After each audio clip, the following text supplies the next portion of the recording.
Yep. So welcome back. We already get the questions, but if there is any question left, especially setup about kubectl, Terraform, etc., I can take it, or I will start to introduce our demo. Okay.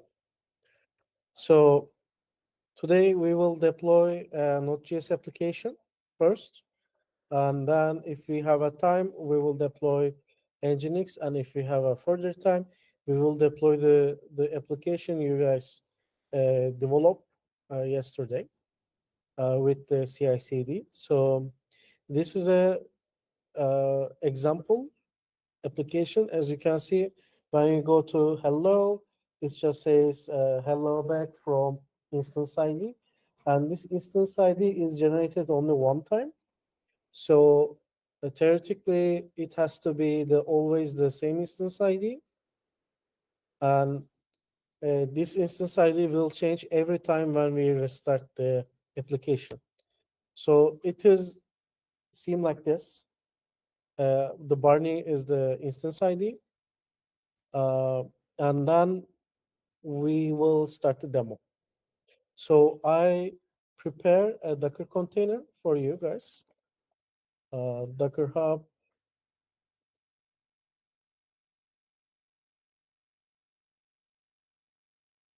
Okay. So this is publicly accessible. And this is the Docker image of the example I show you. When you deploy this and when you go to /hello, it will say my ID is this thing. So we will use this thing and we will just deploy this one. But first, we have to set up the Kubernetes cluster. We can set up by hand or we can set up by Terraform. Since we already run Terraform, let's set up our Kubernetes cluster with Terraform. And if you just like unable to set up it, we can just copy and paste the Terraform and it will be work same. First, I will go to my Azure account. I am checking that I will only one resource group, which is not important. And I will check that if I have a free credit in my subscription.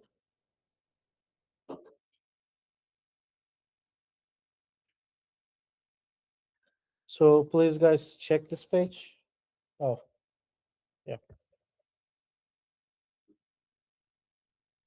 For live stream, we lost the projector and I'm waiting it to connect. Yep, here we go.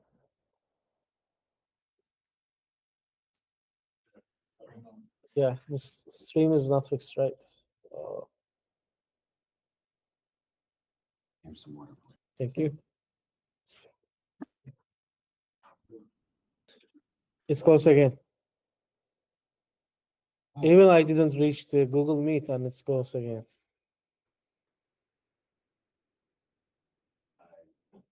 Well, maybe just share the window. I mean, you have to switch window. Yeah.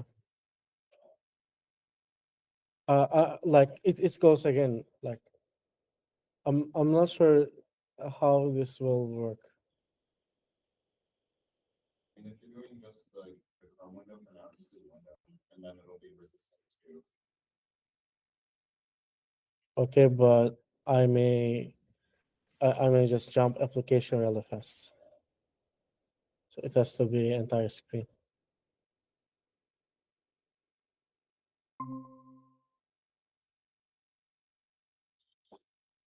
Okay, so please check this page that if you have still have enough credit or not.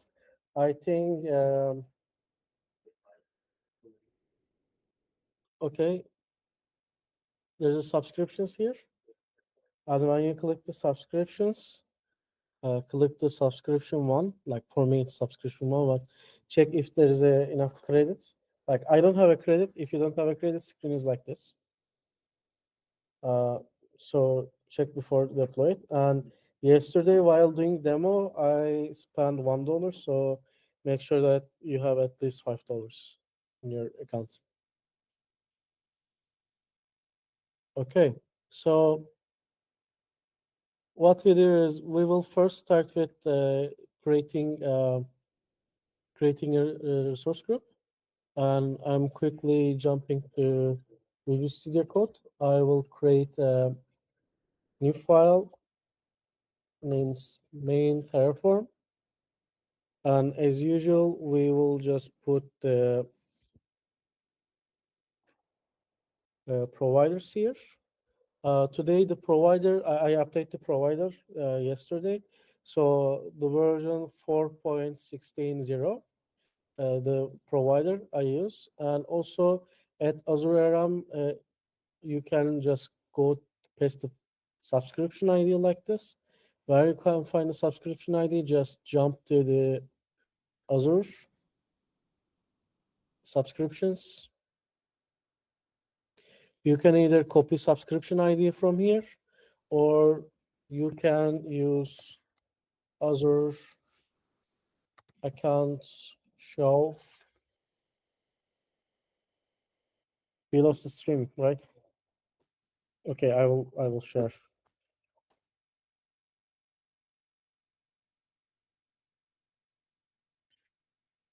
Either you can see the subscription ID from here as well.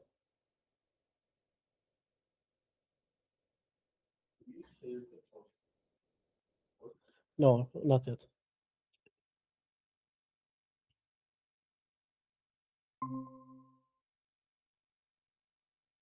Stream is done.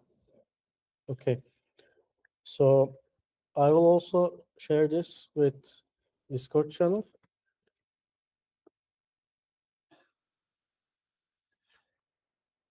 But the basically what we do is just add the provider with the subscription ID.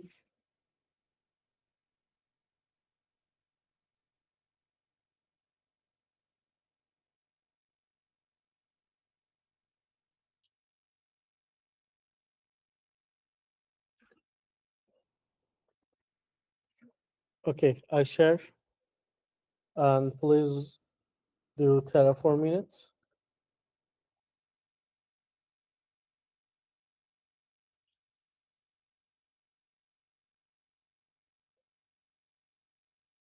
After Terraform it, you have to see the Terraform files at your Visual Studio.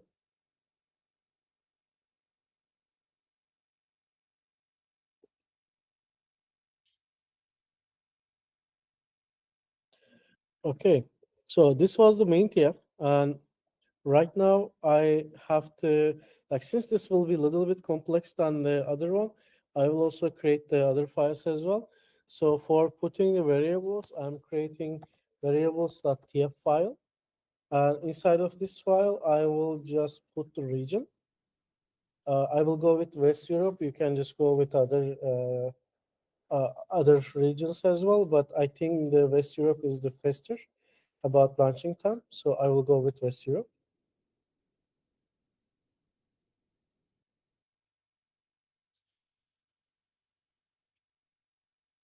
Also, I share the second content. And then we need the network. So I'm creating network.tf.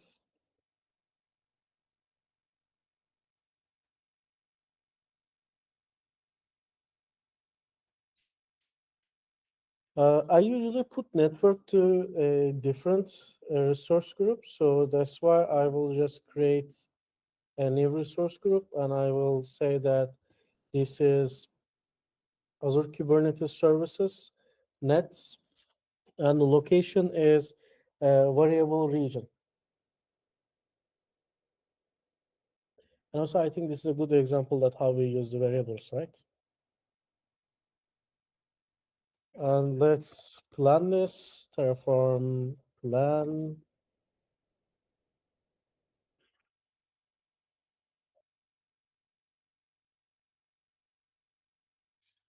Good.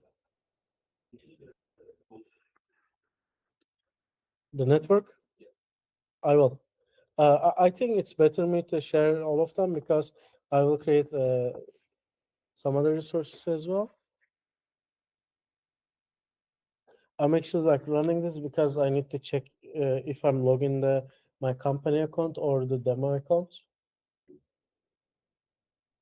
or if there's a problem between connection.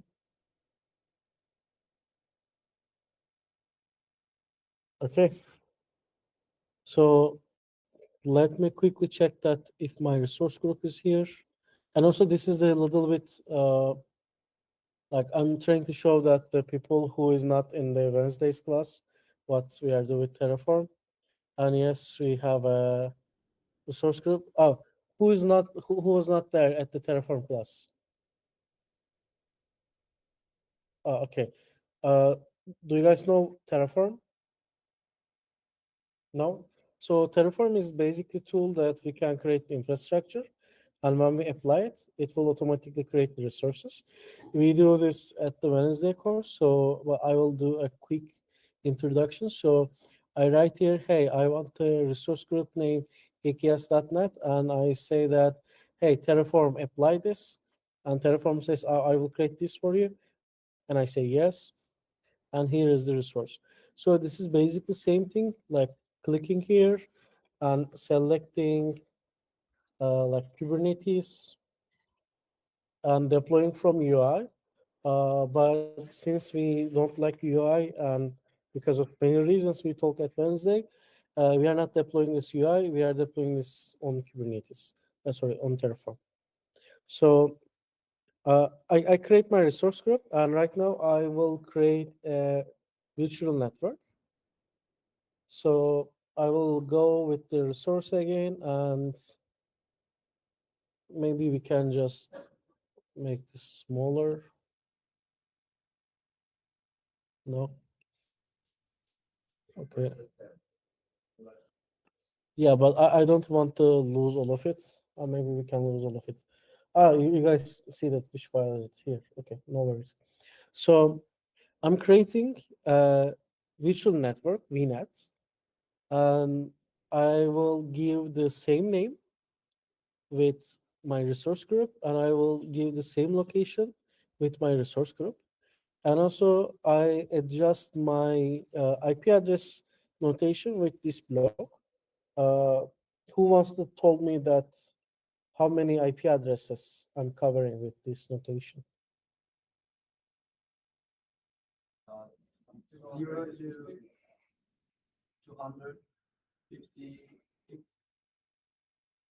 Uh, 256. I have to calculate it, but I think it's more than that. I also I didn't calculate it, so that's why I asked you. Yeah. Sorry? Yes. Yeah. My math is not good. So I will deploy two subnets. One is subnet A1, one is subnet B1. So for the first subnet, I will give this, I think this is 256, right? Yeah.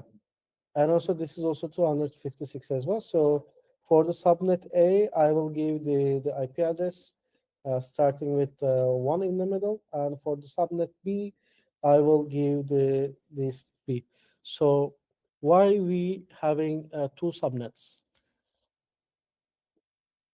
If we are deploying one Kubernetes cluster, why we are giving?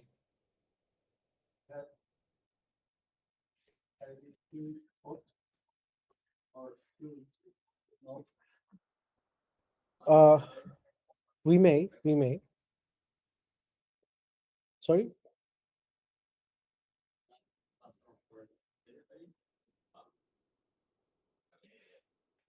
Yeah, also we can use it as well, but in this example, I'm deploying it because showing you, but also I didn't do the AWS courses here, or I didn't do the cloud courses, I think. Is anybody told you about what is availability zone in the previous classes? No? So the availability zone is basically part of the data center. So right now we are working at West Europe, right? So, but in West Europe, actually more than one data center. We have availability zone A, availability zone B, availability zone C. And I think it's West Europe. It goes to F or something. So availability zone A and availability zone B has completely different infrastructure. For example, they are in different floor or different building. They have a different internet connection. They have a different teams to run, and they have a different fire extinguishing system. So why they have that? If there is a fire in one of these data centers, or if there is an earthquake, if there is something big happen in one of these data centers, we have to make sure that the other data center is still running. So that's why there is a availability zones, and these availability zones does not have any connection or any common thing. Even the engineers who is working these zones are different, and they are physically separated. Different electric resources, different internet providers, everything is different, and they are making sure that this availability zone, one of them crash, the other one still lives. So usually that's why when we are creating a network, we create multiple subnets. For example, it's true sometimes we separating subnets for databases like the private sources, Bastion resources, DMZ resources, but also at the same time, if we have a Bastion zone, we also create a separate subnet, Bastion A, Bastion B, or LAN A, LAN B, external A, private B. So these, all of them is actually physically in the separated place. So while I'm deploying nodes, today I will deploy only one node because of the pricing, but in the professional version, we deploy all nodes. Some of them in some zones, or the other of them is the other zones. If one of these nodes become offline, like some disaster happen, this or Kubernetes cluster will just like get the container, evacuate container from that node, and run from the node which is still running. So that's why we usually have two subnets. So I will run this, and then I will share the file to Discord, and then I will come and help you to deploy it. So,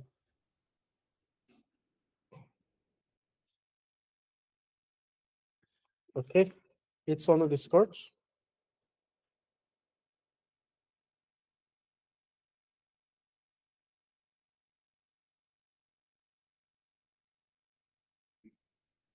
Who needs help?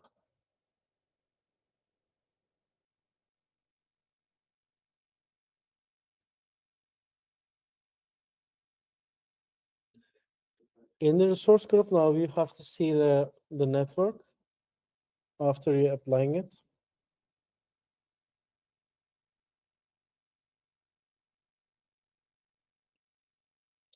As you can see, I can see my virtual network, and when I look the subnets, I can see my subnet is subnet A and subnet B.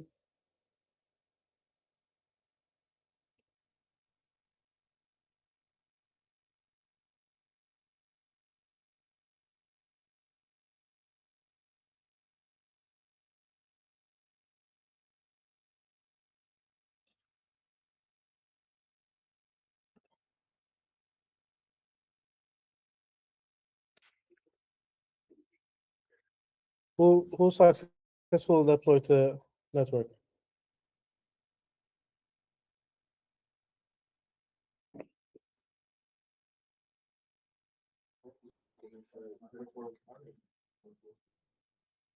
What is networking?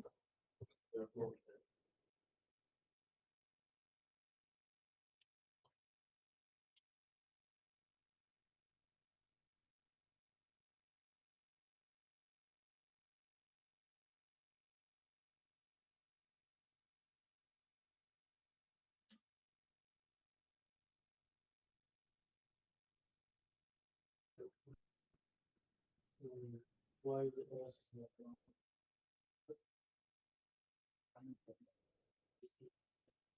I think you have some other problem. Why the else is not working?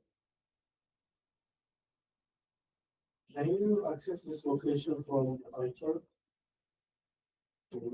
From iTorrent, like terminal docs. And try there because even the ls command is not working. Is anyone else?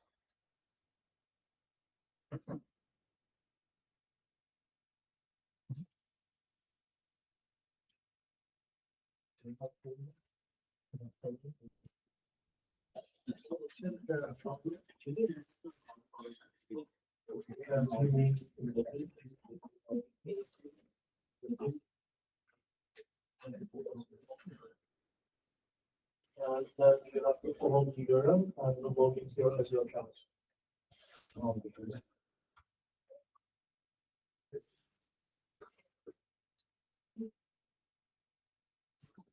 And don't forget to write Terraform in it.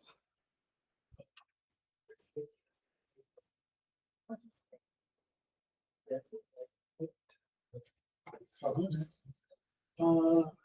It is on and we have to say this.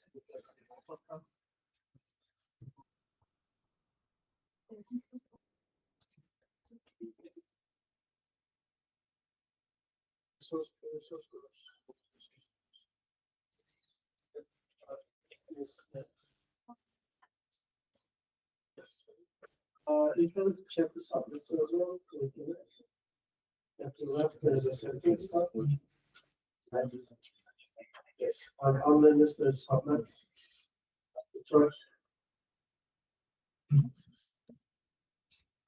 Yes.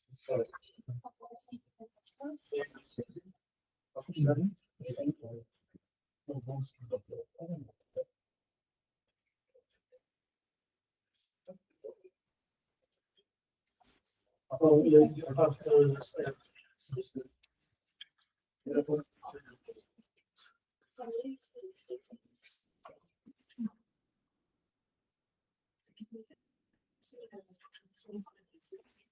So right now, we will create a Kubernetes cluster. But before creating Kubernetes cluster, we need to create a network for Kubernetes cluster. After this one, we will create a network. Does everyone need some? Let's create it. There's a network. Let's see. There's a subnets. Yes, we have. Yes, we have the subnets.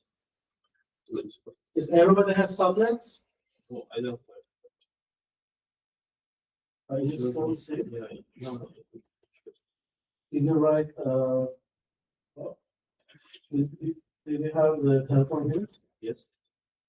Oh, yeah. Okay.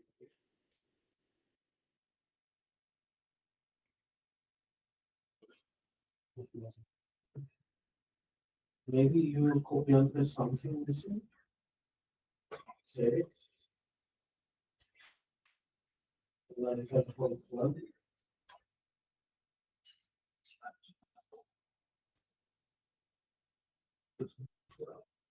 Can you check the main temp file?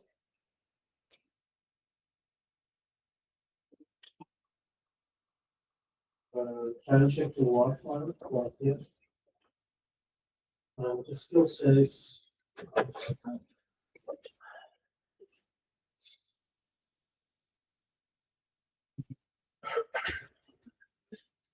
Can you create a new directory and start from there? Because it seems like there's one. You have subnets? Okay. So since we all have a subnets, let's start to configure the Kubernetes cluster itself.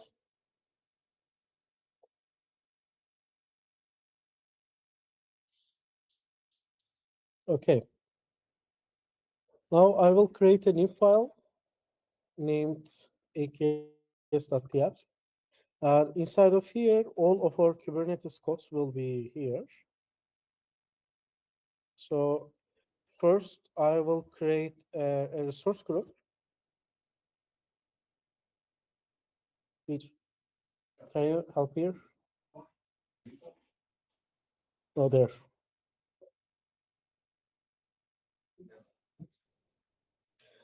So first I will create a resource group for Kubernetes, and then I will create the Kubernetes itself. So I will share the code, so you don't have to write with me.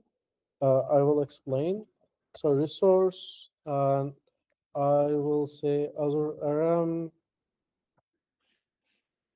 Kubernetes cluster, and I will name it ATS, and the name equals, oh, not all of it. Yeah, Copilot. And the location, oh, no. Location, same with uh, or resource group location. And the resource group name will be the or resource group name, this one. And my DNS prefix will be AKS. And then this is actually enough for creating a Kubernetes cluster, but I will start to define by my nodes if the projector is working.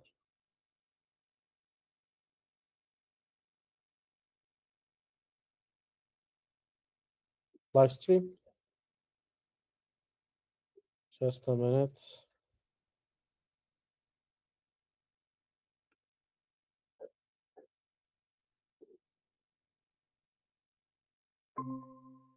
Okay.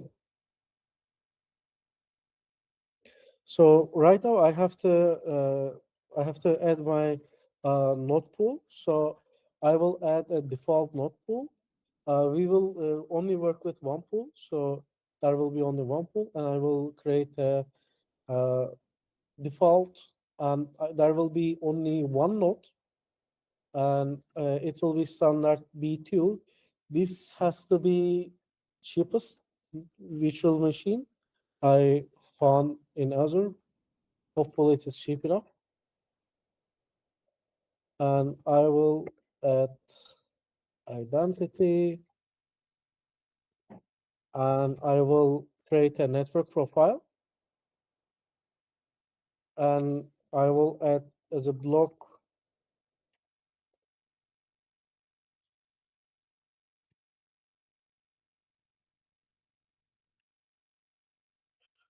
copy this.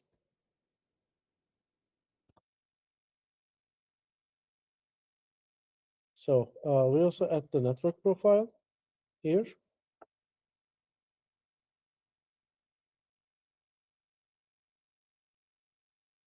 And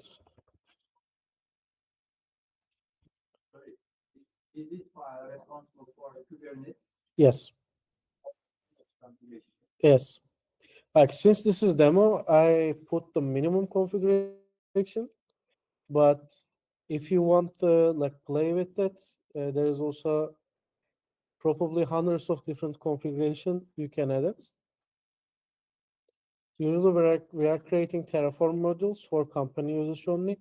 If you want to deploy Kubernetes cluster, we deploy these modules. In these modules, we put our default configurations. So usually it's more complex than that, but I'm trying to make minimum as possible. And also I'm adding the AKS to Discord as well.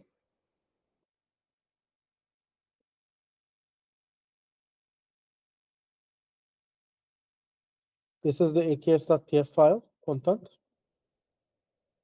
It usually takes a couple minutes. You guys also try to deploy it yourself, and if you have questions, I will help.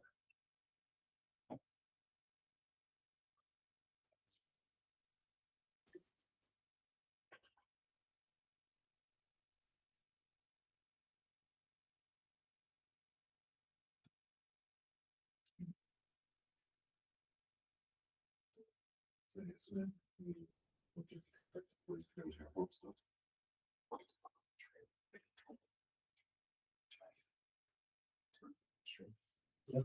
Create a cluster book here. To fetch the state of this example, so you can just type out.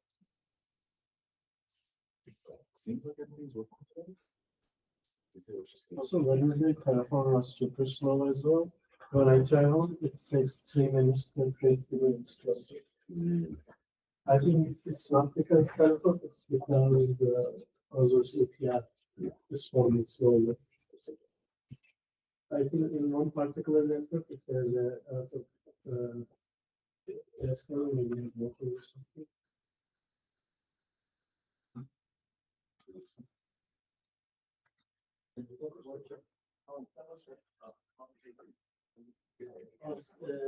It's very great automatically because if you deploy some unit, it's also deployed this for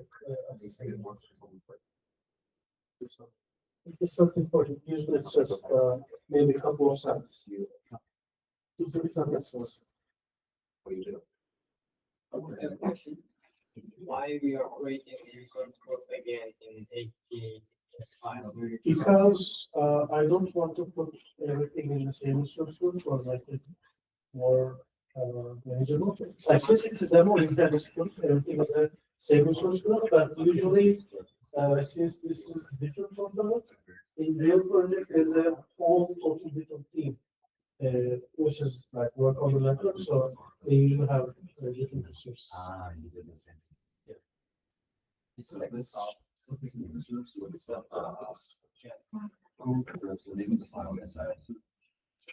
Yes, in the AWS and Google Cloud, there's nothing. Like I think Azure may want to make it like a folder and folder, because we usually choose Azure when we working with big teams, and sometimes like the team who runs the APS and the team who runs the network is completely different teams has different.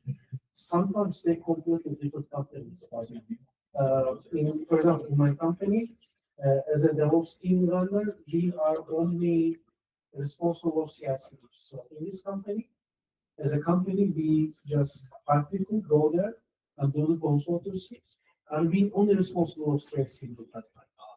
And there's one other company from India who's responsible for Kubernetes class. And there's another team who's responsible for ACI. So that's why since every company has different policies, different teams, different regions, that's why having this in the Azure is actually difficult because the Microsoft customers actually need this kind of separation. Plan is usually.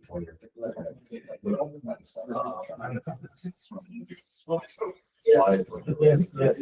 Since we're not. Yes. Yeah, like what I say, I feel like I know, so I was talking about this. Anyone need some? Okay. So let's check if the cluster is there. I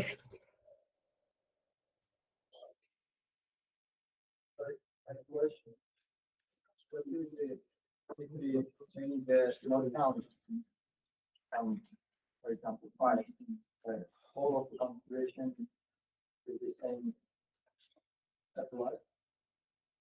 So. Yeah, so whatever configuration we have for the pool, the nodes will all have. That's the configurations at the pool level, and then you know bringing that pool.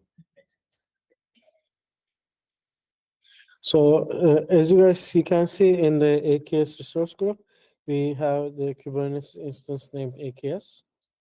Who can see the screen? Only one? Two? Sees this in their Azure.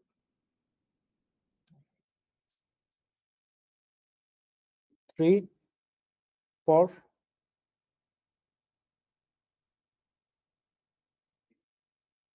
5? 6? Who can't see yet? Who needs help? It's still okay.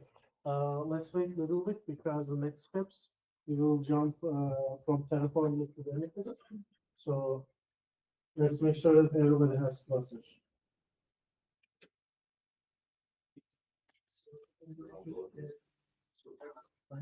So this happened. So real quick, guys, if you get an error that says reference to undeclared resource, go back to the Discord. Emra put the provider information first, and then he put a variable configuration after that. If you're getting that unresolved reference, that's because you missed copying the variable information. So look back in Discord. He has a block for variable. Make sure to define that. What seems to have happened is people thought that the resource group was a variable, so they put the resource group in the variable file, and then they never actually created the variable. So your resource group, have it in some other file, maybe main or something. Your variable file should have the variable that Emma sent. It doesn't have a heading above it. So look carefully through this work.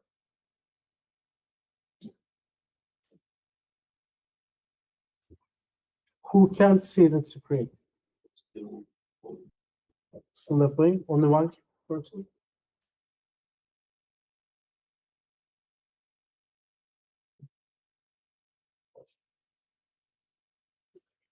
By the way, as you can see at the left, we have many different configurations that you can do in Terraform. Can you guys imagine that do this all of this configuration at the left side by hand, and then you have to do the same thing after 6 months again when you go to production, and with exactly the same way.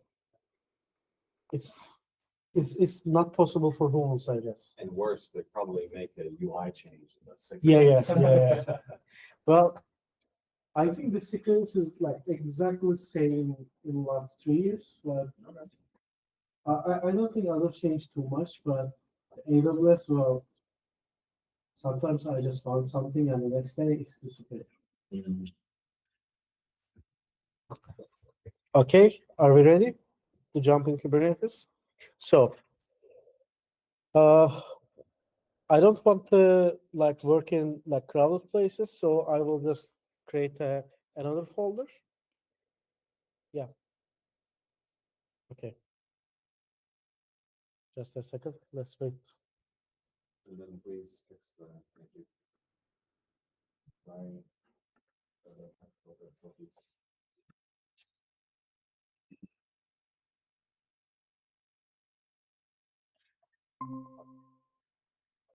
Working.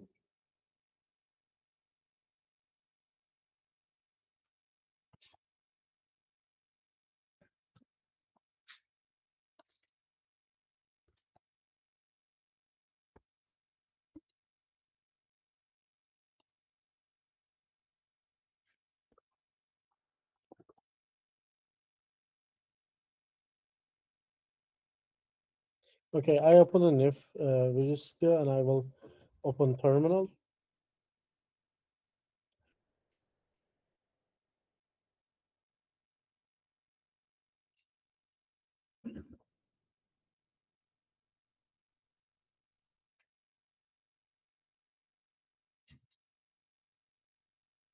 Is it readable? Okay, so first of all, we have to able to use kubectl. Make sure that you guys have the kubectl. When I write kubectl, I see this kubectl controls to Kubernetes cluster manager. You also see the same thing? Okay. If you can't see, just set up kubectl. So, You didn't mention how to set up. no. But I think it's easy, so you can just set up it. So I just turn back the portal.other and I will click the connect button here. And I will copy this second one. Easy AKS get credentials. This one. The second one. I copy this and paste here and enter. And this will get the credentials and put somewhere safe. It's actually not safe. It's under the kubeconfig file. So what we did, we actually used the Azure CLI and said, hey, give me the kube configuration files. And then it put the copy the kube configuration files under this folder. You can also change this location, or you can just manage in different way. But if you guys jump and look what is inside it, you will see a certificate. And we are using this certificate while accessing the control planes APIs. And this certificate will help us to connect it. And after this, I will try to see that if I can see the details of my cluster, I will say kubectl cluster info.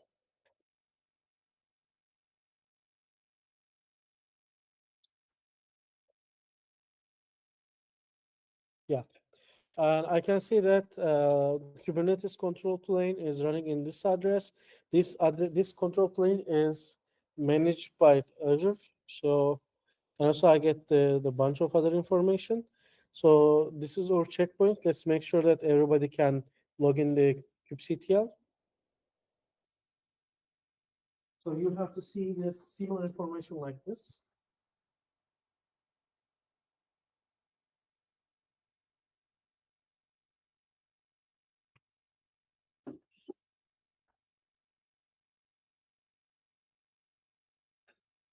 Let me know if you need help.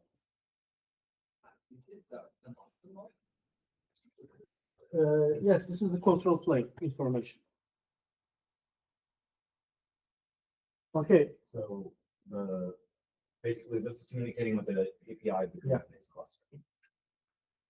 Which, yes, on the master. quick question. How many nodes do you deploy? What? How many nodes we did deploy today? One. One. Because in Terraform file, we say one node cluster, right? So it deploy one node. How many pools we deploy? Also one. Okay, who can see this? Who can see this? One.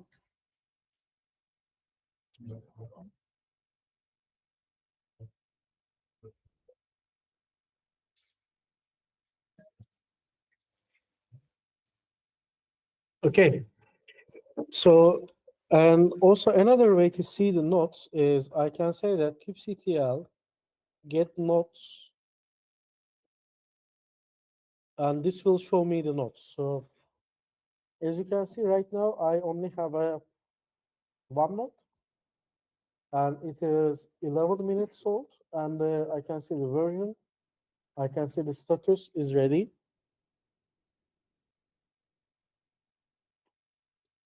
It's only 11 minutes old. It's a baby.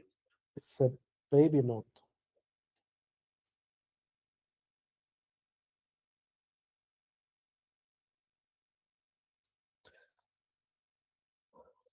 Okay, if you're ready, I will jump to the next topic.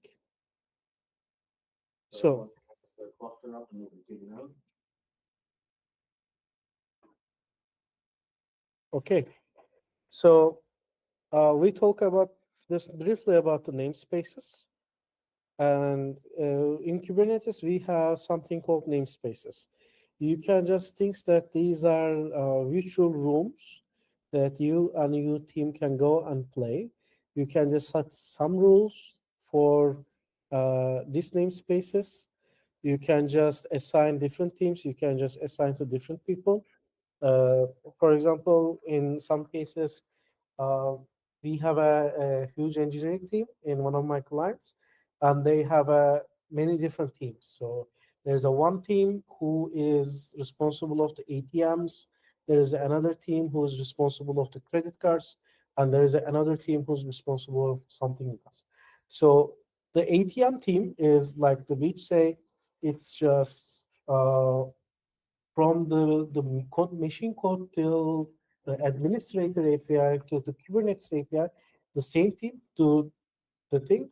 There's a guys who writes the machine code. There's a guys who writes the front end, and there's a POs, PMOs, project managers, and everything in one class. So because of the these needs of the agile teams, sometimes we have to give a completely access to one team and say that, hey, this is your role, just do whatever you want. So these cases, we usually create namespaces. And for seeing namespaces, I will say that kubectl gets namespace. And this will show me some namespaces. As you can see, we have a default namespace, which we will play in it. And also we have the public system, the Kubernetes namespaces. So in this namespace, like for example, in system, there's some stuff related with Kubernetes own maintenance. I can say that kubectl create namespace project one. And when I say kubectl get namespace, I can see that there is a one namespace with 8 seconds old. If I want to use this namespace as a default namespace, I can say that, hey, configure this as a context as a current. So when I say that, this namespace will be my default namespace for this current context. That is, Project one. Sorry? this project or this project? So I just create a new namespace named project one, and I select this as a default.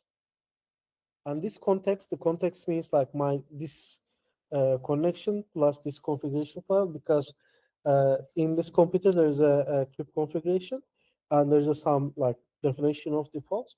When I run its context current, it set this value to there. So every time when I work with this cluster, the default namespace will be project one.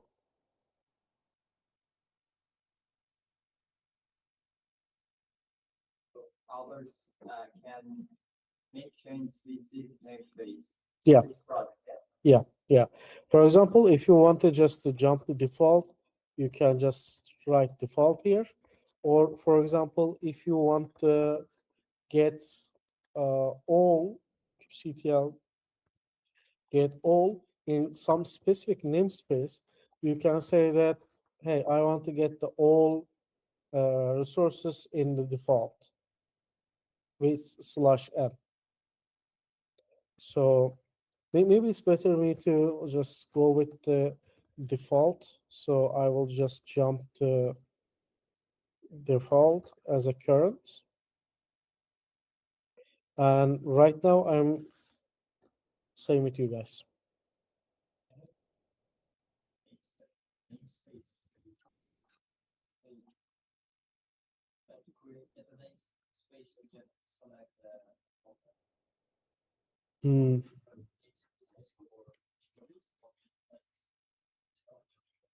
Usually not work in that way because the namespaces all across the Kubernetes. So if you just want a separate namespace and control plane, it's better to create a separate cluster.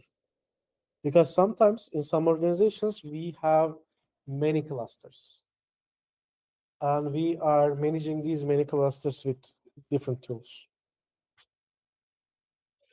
So is everybody experienced the namespaces?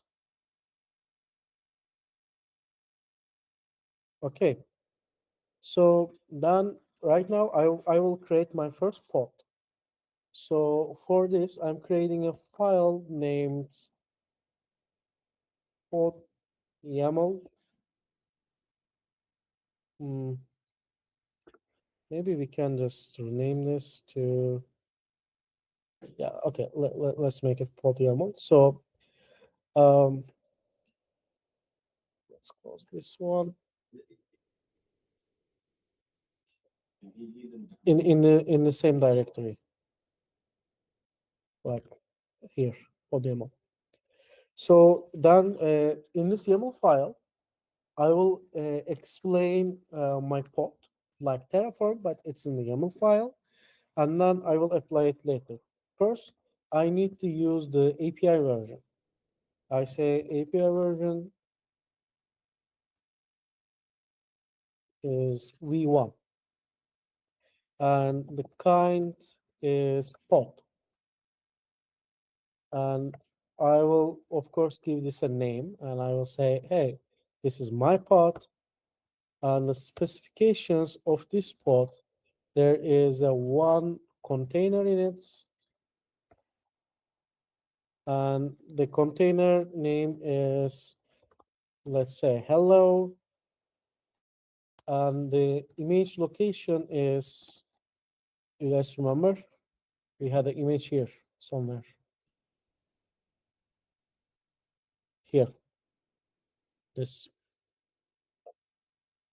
Don't worry, I will share in Discord, so you can just copy and paste it later. And of course, we will give a tag version 1, and we will say which ports is this container exposing. And my container exposing 3000 because it is a Node.js application. It's an Express application. So we have the API version, we have the kind, which is pod, and we have the metadata. And inside of metadata, you can just put your metadata of your resource. We say name, pod, and then after the spec here, we have specifications. So all of the specifications about this pod will came here. Like right now, we say, hey, name is this, image is this, the port is this. And also, if we add an environment variable or if we connect the secret, we will also add this later. So for running this, I will write kubectl apply file pod YAML.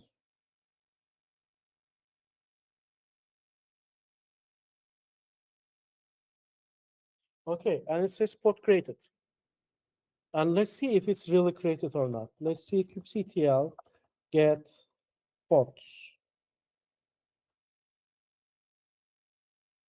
Okay, as you can see, there's a one container and the status is container creating. Let's check again. Still creating. Still creating. Okay, while waiting this, I will send you this pod YAML file.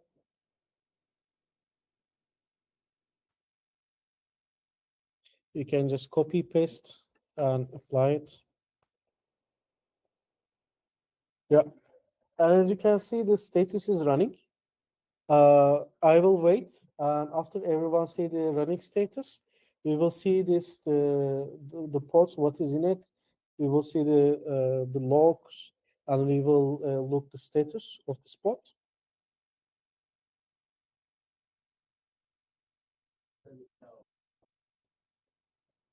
How does it know where this image is taken? So like here, you're just adding the image tag. If you don't say anything, it's just assuming that it is the performance. But if you have another image, you can also say that, hey, this will come from ECR or ACR or another provider. The default is Docker Hub. Yes, the default is usually if you're working with Docker, the default is usually Docker. Any questions?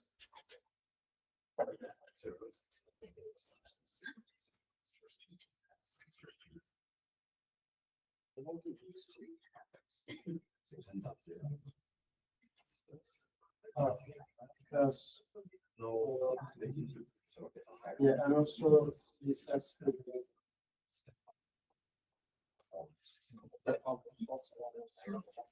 Usually just copy. yeah, and also look, You have to add this here. As the YAML has to be exactly the same way, because if you put a space, it's like Python. If you put a space or something somewhere, it will be aligned.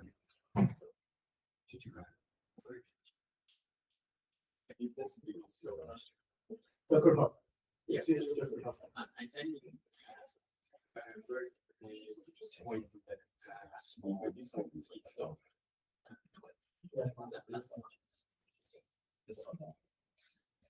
You mean the location of the image?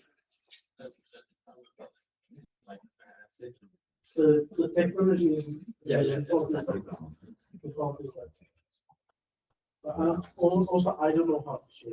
I never have that kind of use cases. In terms of Azure. Is everybody seeing the running?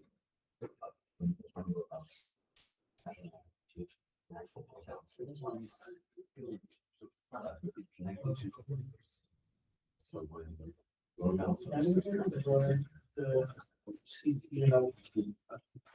Get all.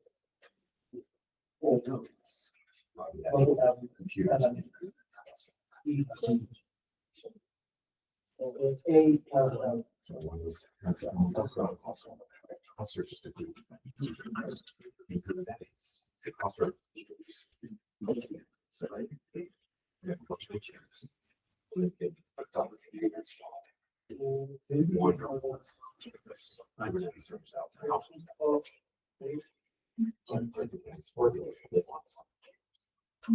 Space computing cluster. Really cluster. So we have one computer in this space.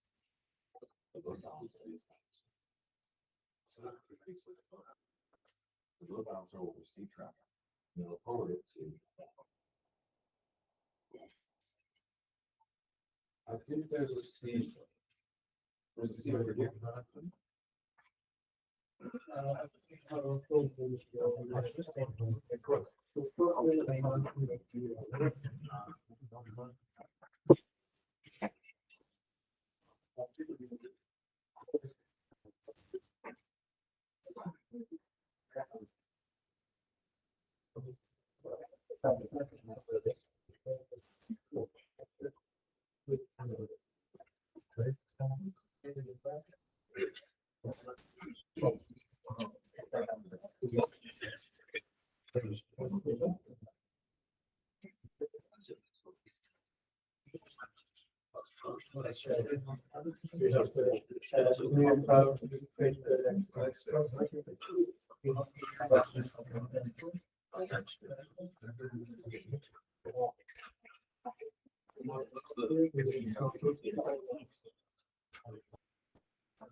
Availability range.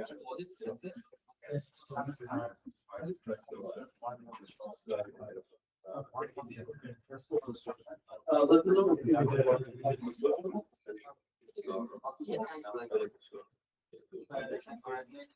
USB card or okay.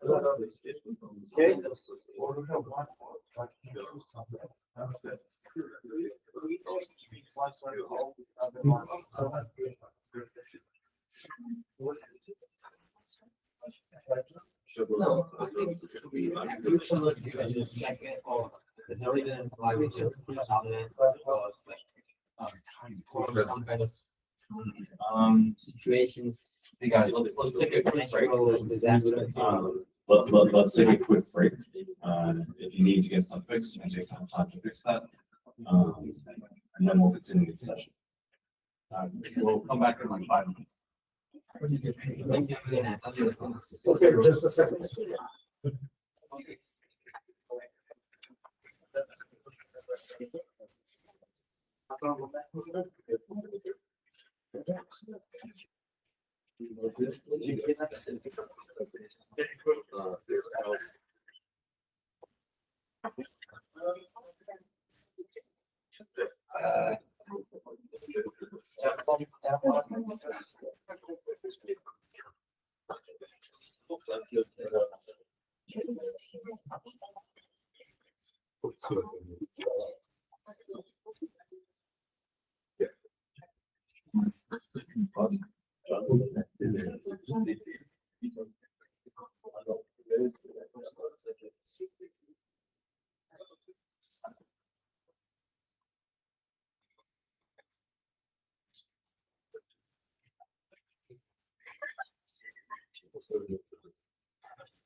Just go to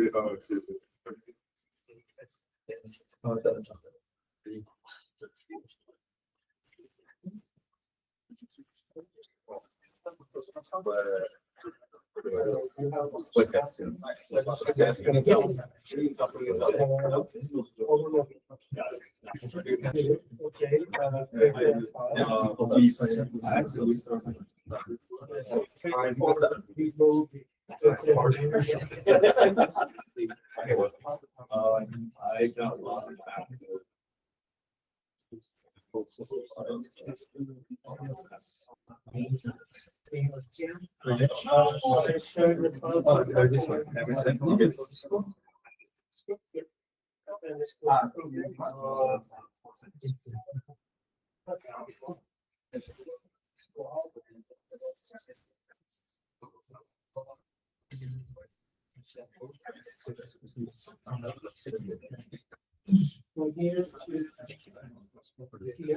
So this is a makeshift file.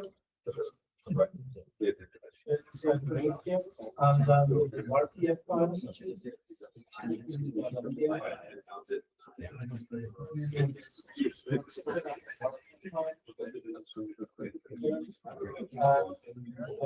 Network test. This one was the workspace for network here.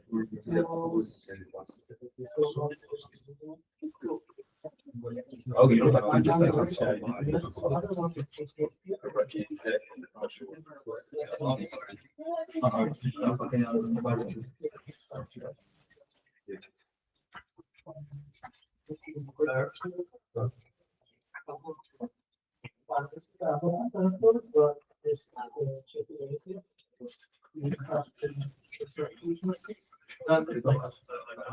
and it will create a plastic one.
The one is that you threw a spot at the end. Did you confirm? So now. I just. They should.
You can see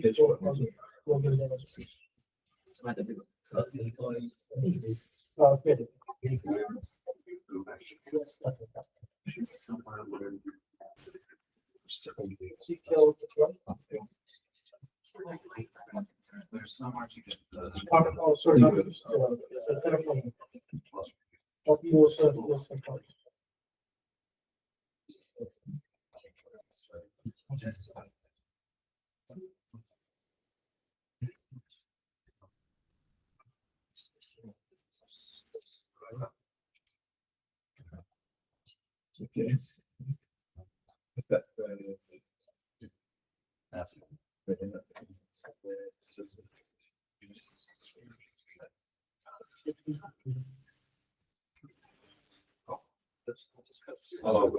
Maybe my.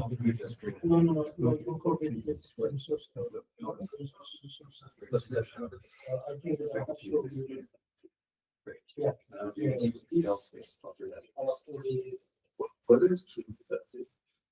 That download configuration to allow you to actually. Cluster dash.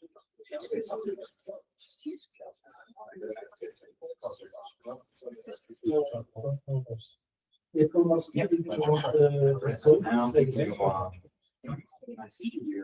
Now, and then switch it to just do dash. Sorry, space dash space. Whoa. Space to do that.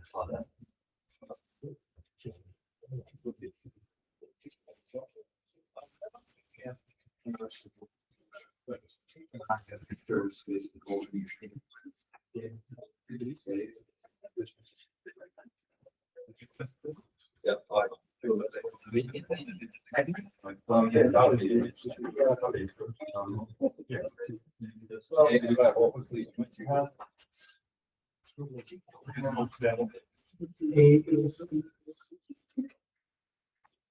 like it's in the Discord because it's hard for me to remember the spelling of CodeSeoul. I cannot remember the spelling. Thank you. You're welcome.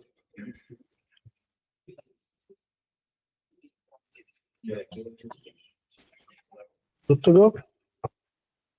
All right, someone call back up?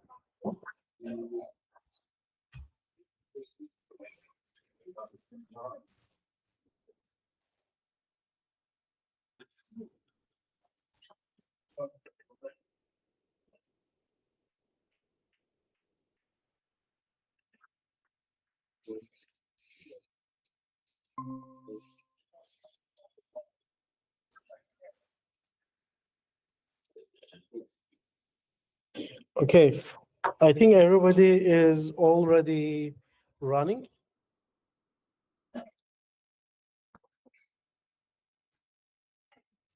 So we have a pod. And we know it because when we say, show me the pod, it shows the pod, right? But what is happening in this pod. We don't know. We need to see. But before that, let's say kubectl get all. If you use this get all command, this will show you nearly everything which we deploy. I think this code does not show the configuration maps or secrets and ingresses, but almost everything you can just list with kubectl get all commands. And as you can see, I have one Kubernetes service, which this is the main service of the Kubernetes. We will not touch this. And also I can see that my pod is here already running. And if I say get pods, it will only show me the pods. And if I say, hey, kubectl, describe me this pod, my pod.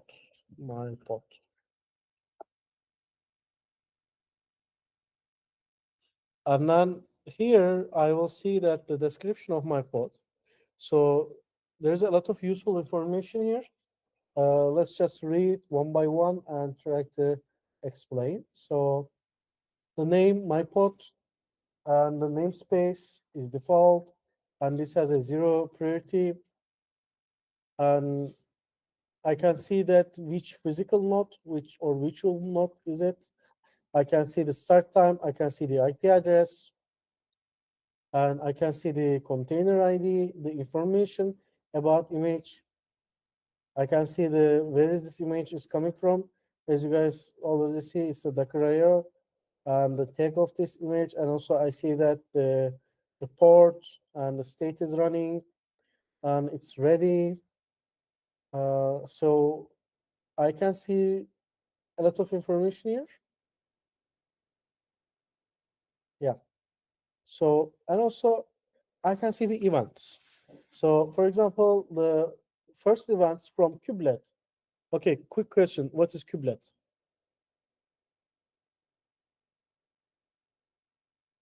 What is kubelet? Here.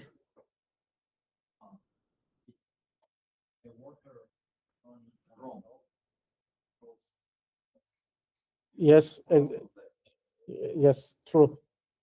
But can you just say it loudly and then everybody can?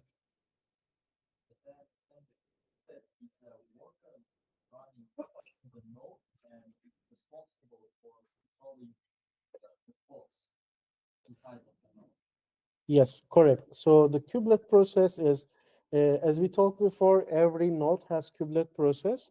This kubelet is like small agents, which is controlling the all nodes and do the orders of the master node. So the kubelet send the event. It says that hey, container hello started, created, and it's pulled the image from Docker Hub, and we can see that it's successfully pulled. And also we see that this assigned to this node, and it's working there. Okay, and how if you want to see the logs, we can say kubectl logs pod my pod.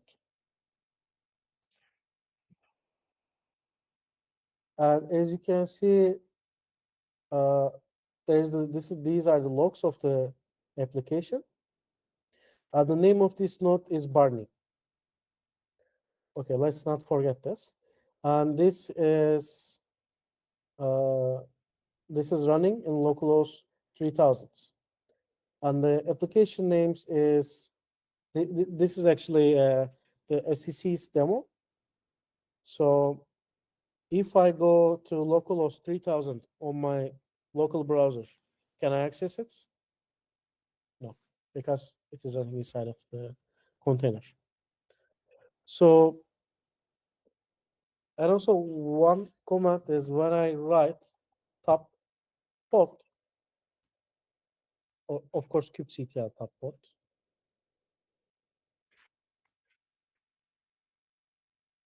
I can see that the resource usage of my pod. So I'm using 3M cores and 40 megabytes of memory. And I can say kubectl top nodes, and then it will show me the available resource of my node. And I think this node is $8 per month, but I'm not sure. So it has like 1.5 gigabytes memory, I guess. Yes, tiny CPU. Not even the full CPU. Not even a quarter CPU. It's a 1/8 CPU. Yeah. Okay, so let's list the pods again. So let's delete this one. kubectl delete pod my pod. So after I delete, what will happen? When I list it, I cannot see any pod, right? So what if I want to like create this again? What I will do, I can say kubectl apply pod YAML, and it will generate the pod, right? So, but this time, let's look the logs.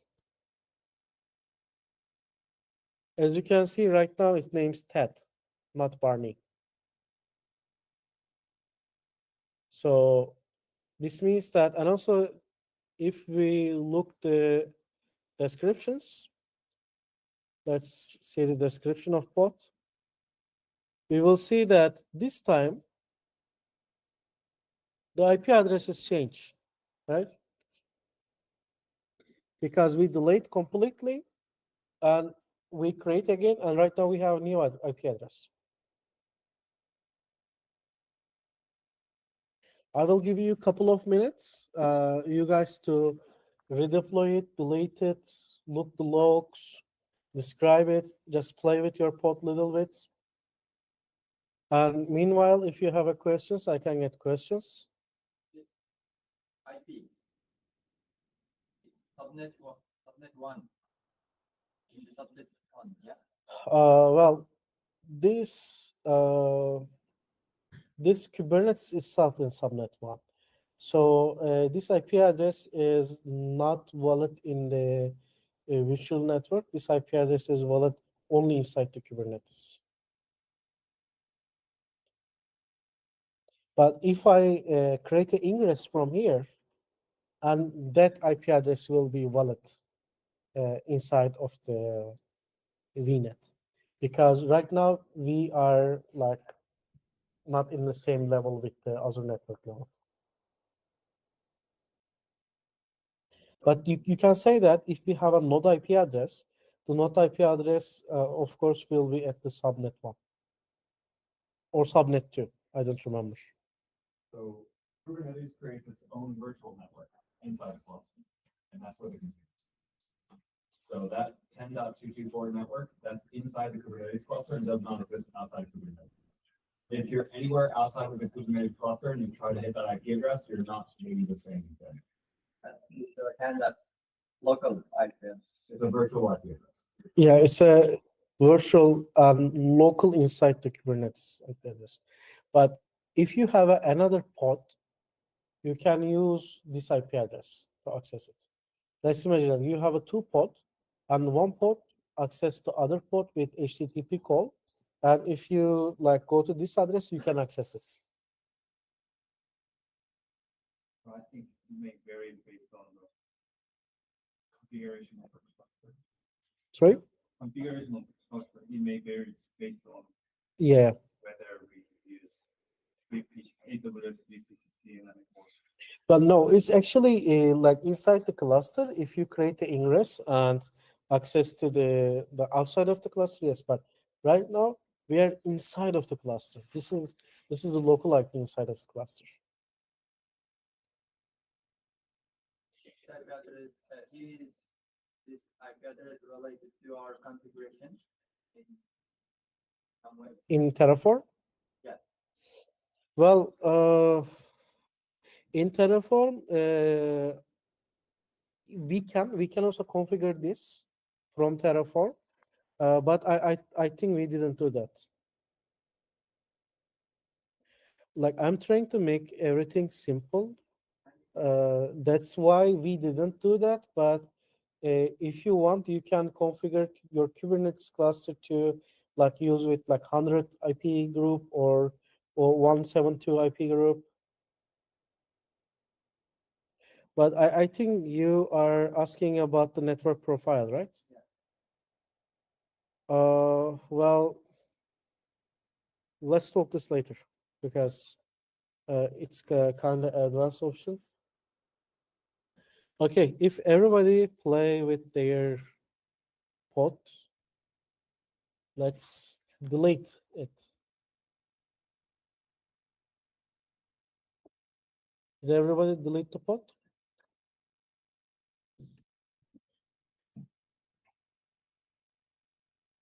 Okay.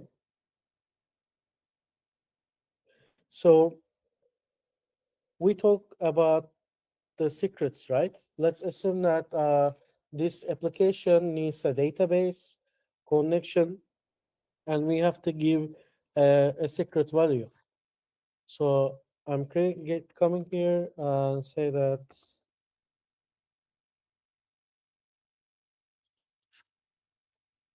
we have a new file named secret.yaml. And as always, we are starting with API version 1, and the kind is secret, and the name is app secret.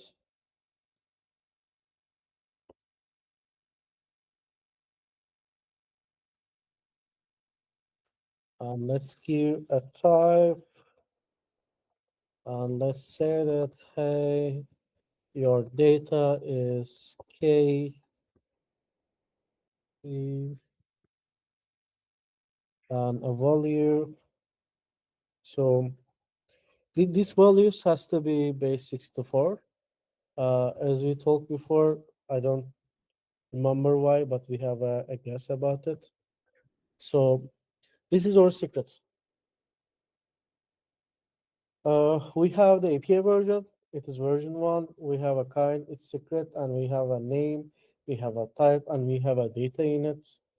And also we have 3 different values in it.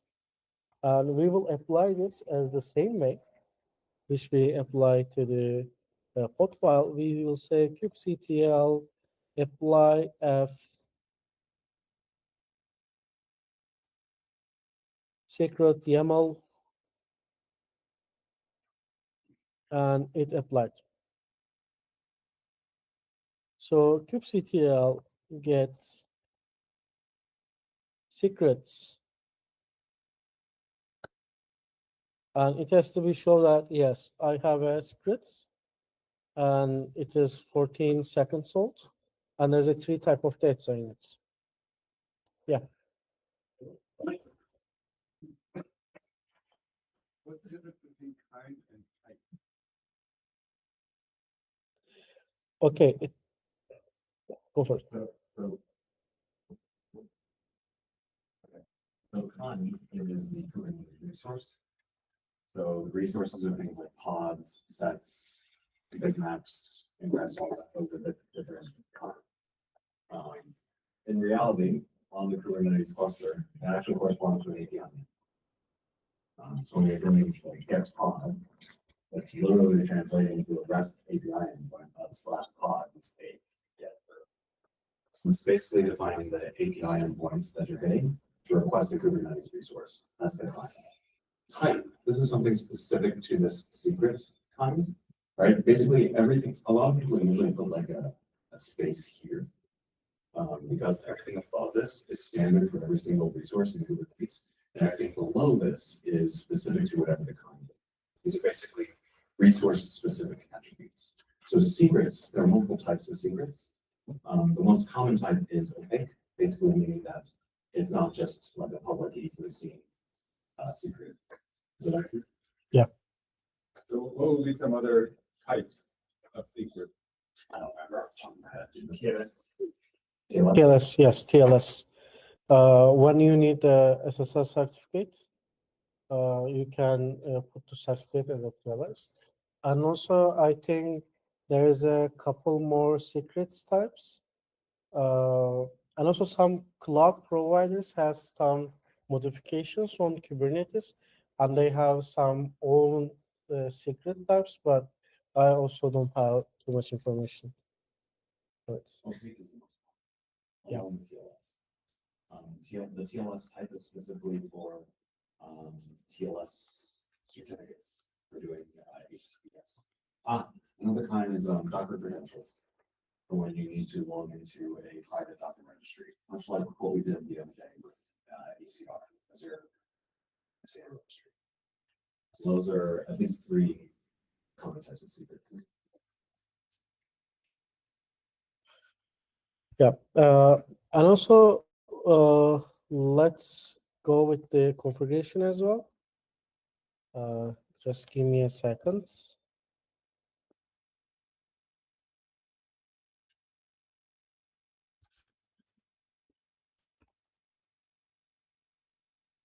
And sorry, while he's doing that, the reason, so opaque is just a generic secret. The Docker credential secret and the TLS secret. The reason you could use them to do those. The reason why they have specific kinds is to basically enforce the correct format to partition management state. So if you are storing Docker credentials, which you do need if you use a private registry, like an Azure Container Registry, unless they do something with stuff. What we do in TLS to make sure that you have the secret formatted properly to kind of help you not make mistakes. So I create a new file named configuration map YAML, and I will start my configuration up. As you can see, this top part is like same and everywhere. And inside of this, I will just add some data. I will say KA and KB, and let's say that true, and also let's put KC.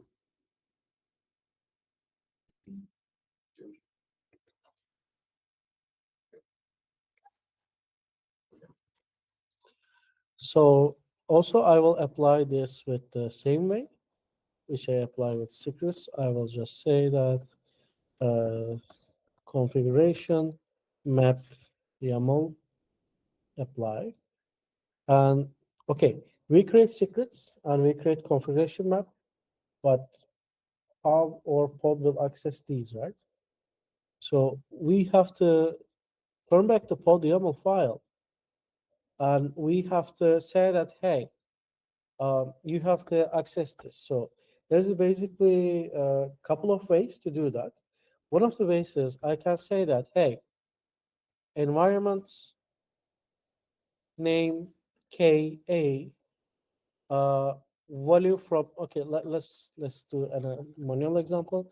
Name K name while location value, let's say this. So this is how we add an environment information.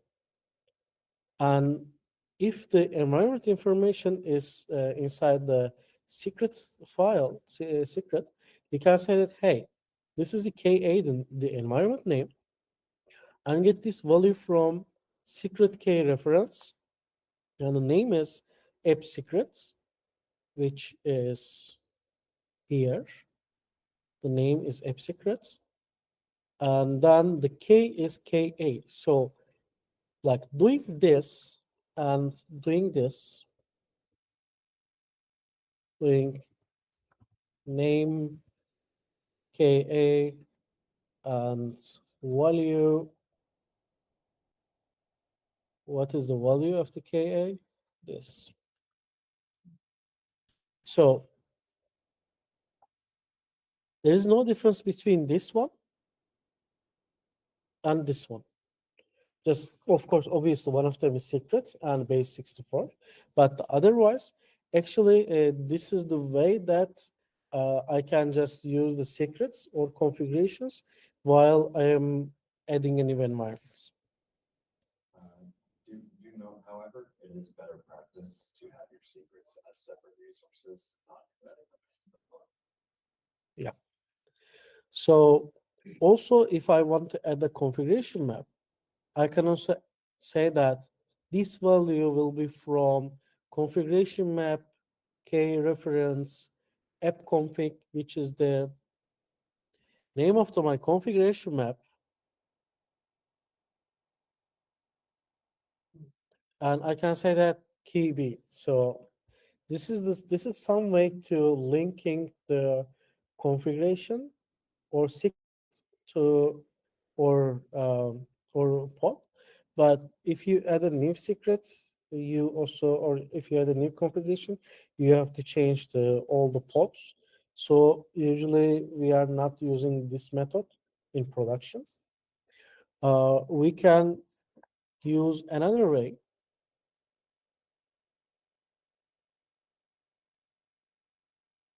Let me delete it. We can say that, hey, these environments coming from this secret reference and name the app secret, and the configuration reference is app config.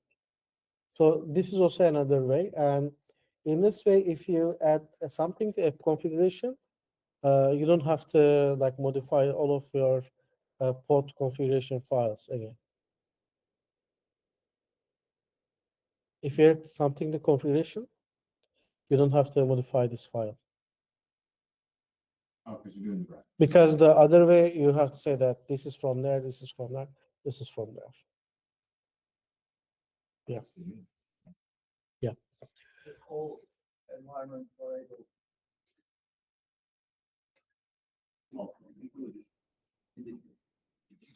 Yes, yes. Like everything in the app configuration and everything in the app secret will be passed as an environment variable. Yeah. Yeah. Also, there is some other ways as well, but we will not cover today. So let's deploy this container again and see. I will write from scratch. kubectl apply file pod.yaml. Okay, so let's describe this kubectl. Let's see if it's running. Pod.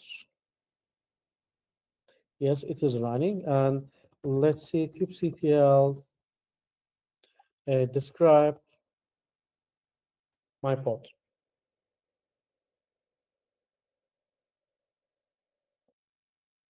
And in the description, we have to see that. Okay, can you see here? As you can see that at the script file, it shows me that, hey, there's an incoming sequence from here, and there's a configuration map from here. So we can check that, like which files we link it.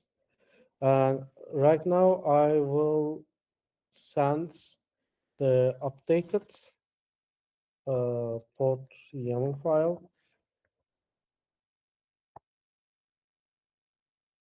And also, I will send the secrets file and also configuration map. And I will give you a couple of minutes to apply these three files.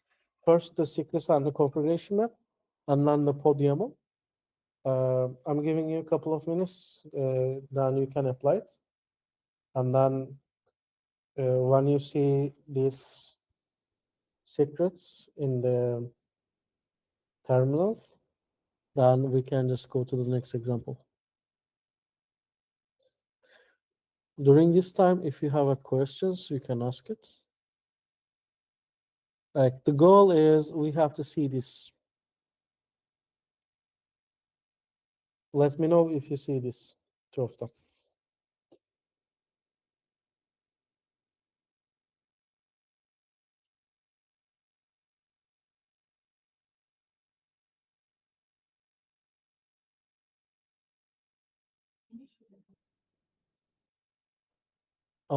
We say kubectl apply configuration map, kubectl apply secret YAML. Make sure that your YAML files are aligned.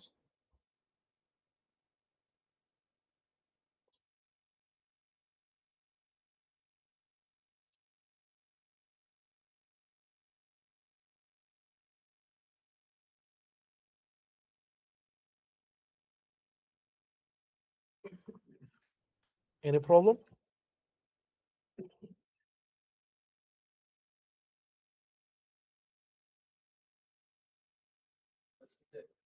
Difference of applying YAML files.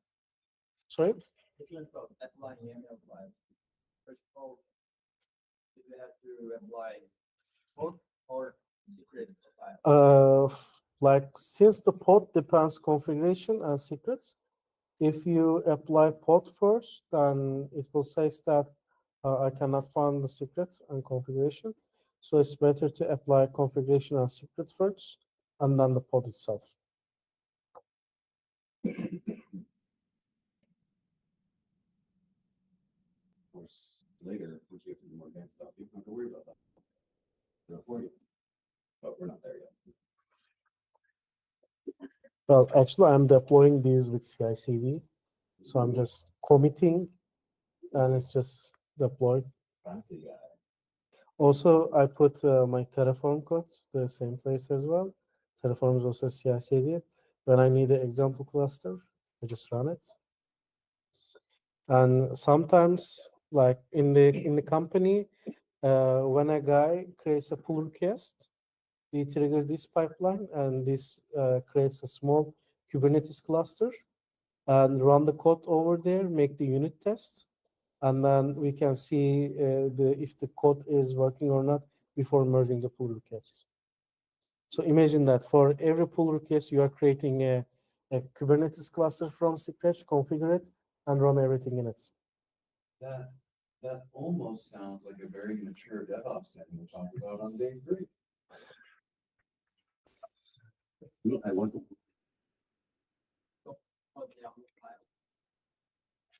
I already sent the YAML file, but which one you need?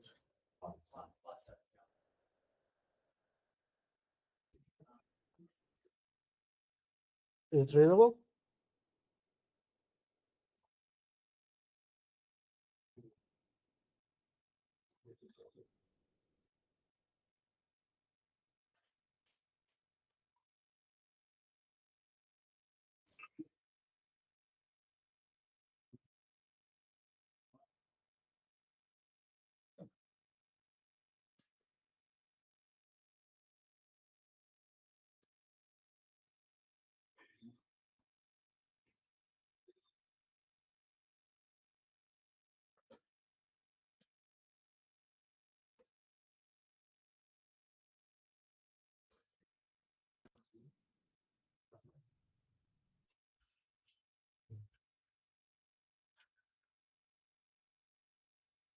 Is everybody see the secrets? Are we okay? Good to go? Okay, nobody says nothing. Let's go.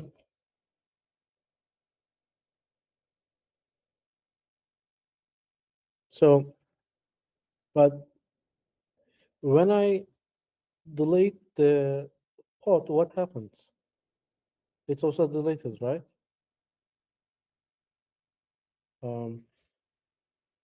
We also have to fix that. What? First, resources. So Since you already see in this cluster, we have really limited resources. So I want to make some resource restrictions. So I will came here and say that for this particular what's like that? For this particular specification, I will add some resource limitations. I will say that the request will be 100 M and memory will be 188. The top limit will be 500. Actually, the top limit is I think bigger than or not. So, but since the request is less, I think no problem.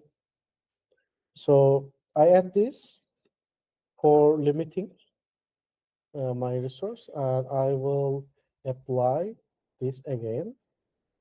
But first, I will just complete.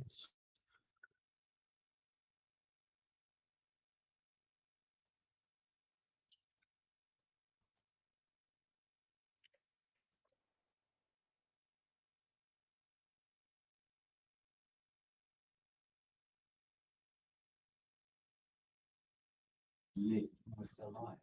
What's the line?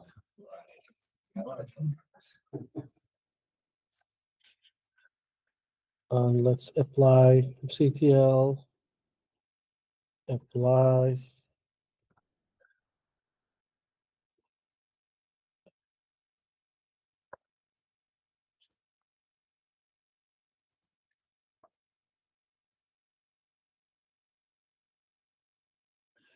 And let's look the description of this spot.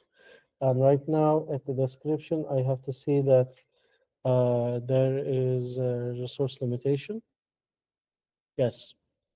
As you can see right now, I see that we have resource limitation. So, but when I delete this, it's deleted, right? Or when it's created, there is no replica set to make this many containers or make this not delete. So this means that we need something else. We need something named deployment. So I'm deleting this one last time. I delete the pod.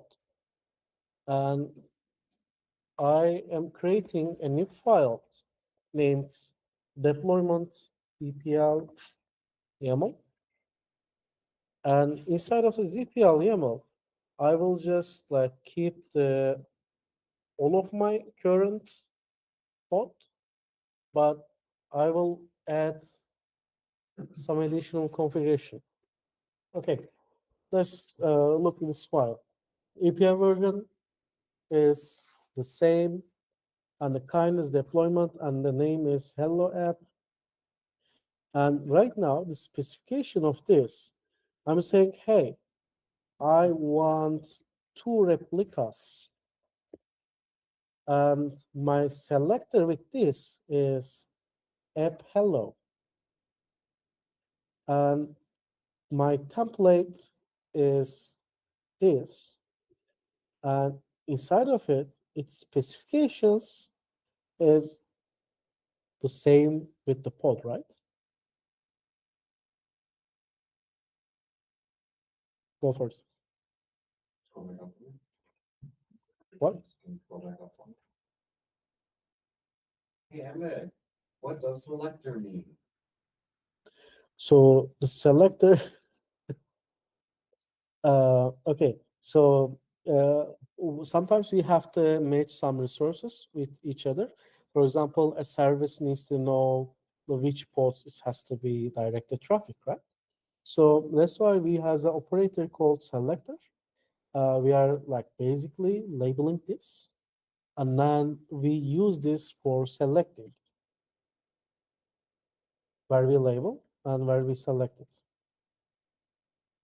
So do note that if you define the selector, and then in your template for the pods, you don't define the corresponding label, it'll create the pods, and then it will no longer find them because they're not matching. So we'll just create more pods. So make sure that the stuff matches up. Otherwise, you get into a really weird situation. So make sure that the pods you're making have the appropriate label, and then make sure that your deployment will match that label. So that when it creates the two replicas, it knows, okay, these are my two replicas, and I can see them based on this match label. And I know that I can manage them and make sure everything's okay. Basically, just make sure these match.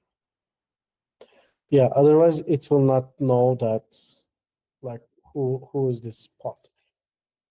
So I will deploy this, and then we will start to have fun with deleting them because, oh, I think I start to make fun while we're doing a Terraform. Okay, kubectl, like always, apply a file, this time deployment YAML.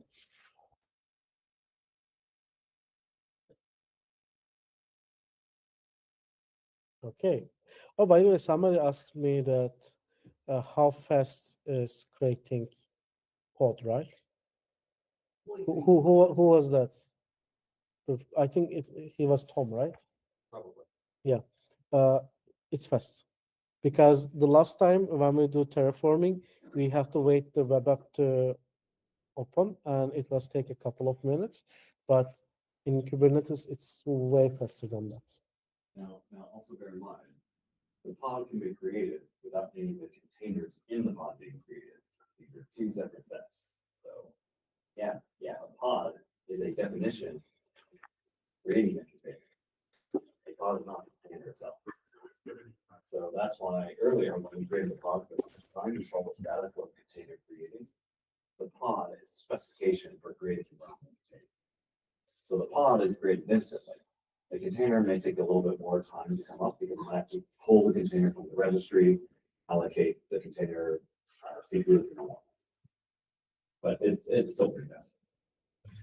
Yeah, So, that's why maybe you can remember in Linus prop, we have a grace period, which is waiting 10 seconds after pod created. So it's actually waiting 10 seconds for container to actually start to run.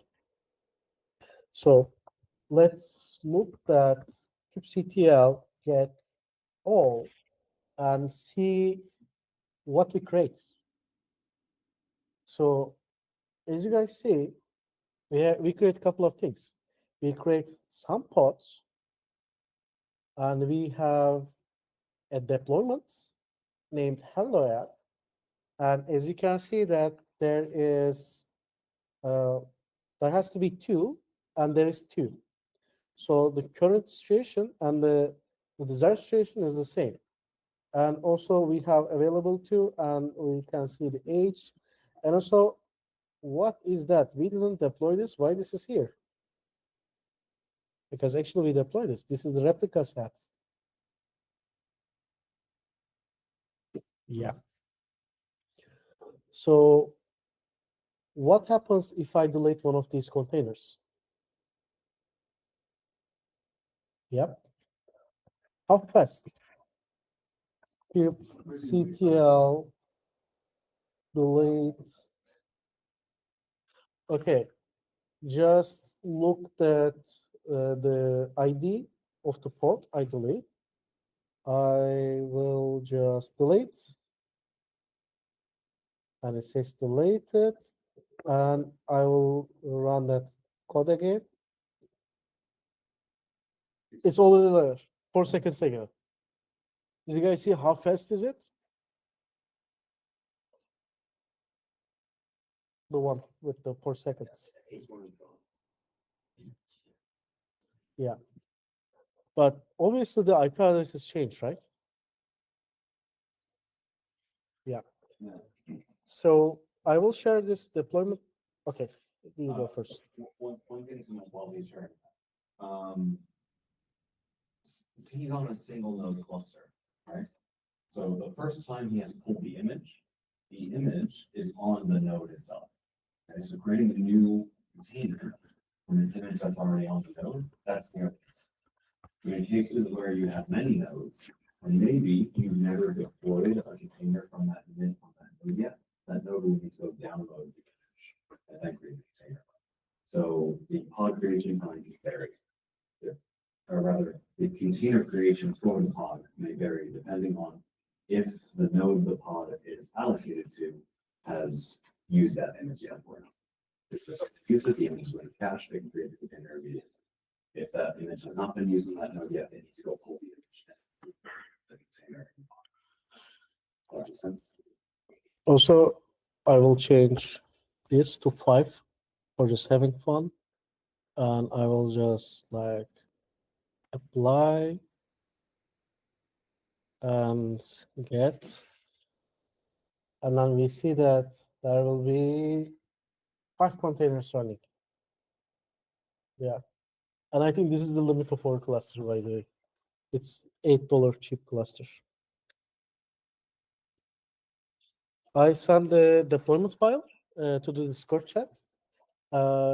Please try to apply it. Let's create these 2-3 containers, delete them, see them, describe them, see the details of it, play with it. If you guys cannot see the screen, let me know.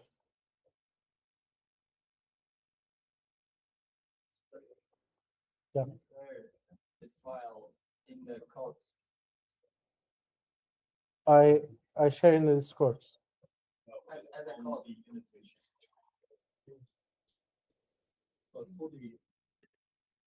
How can I do that? I'm new to Discord. Check the Discord. Okay.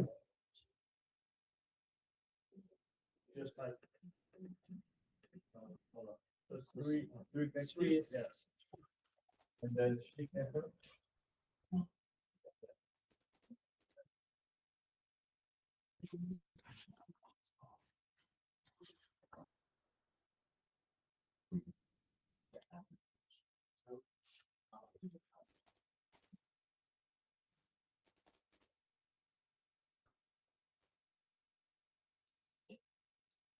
No.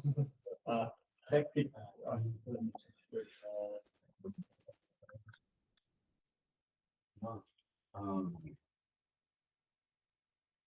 Yeah. Let's put it up and down.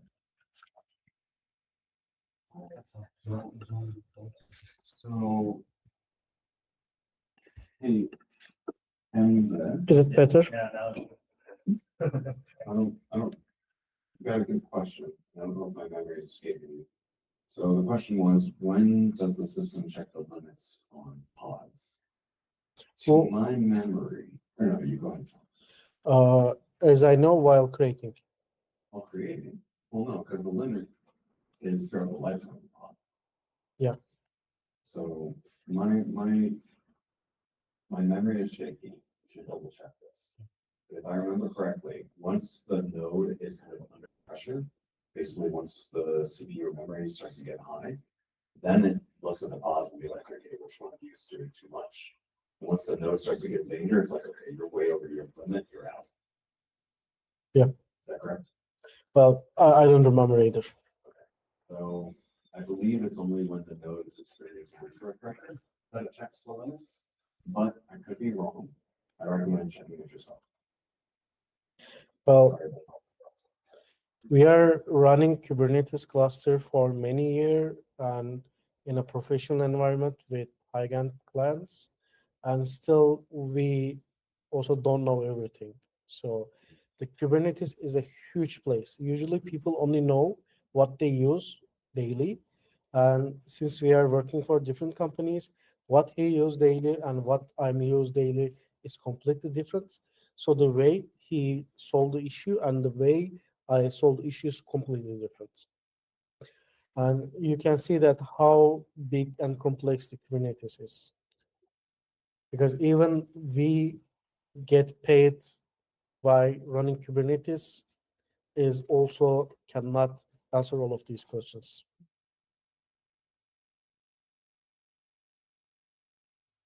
So to summarize, it's okay to not deploy every day.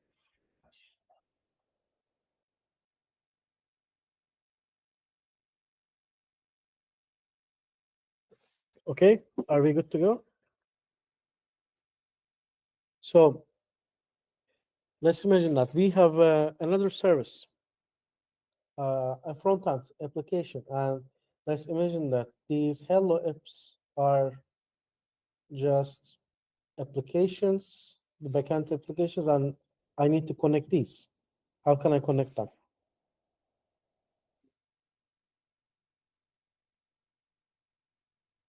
So I have to connect them with their IP address, right? I may.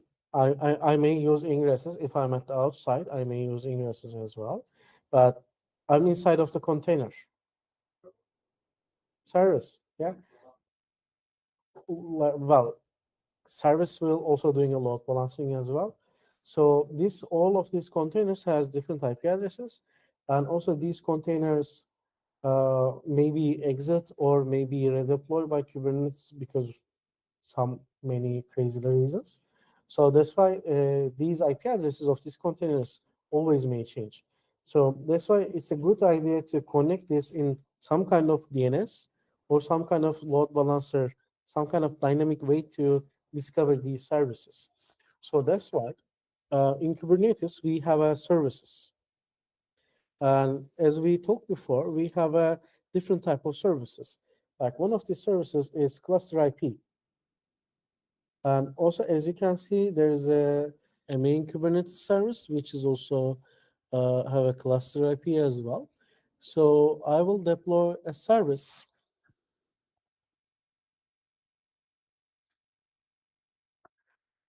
And inside of this service, I will deploy a service. So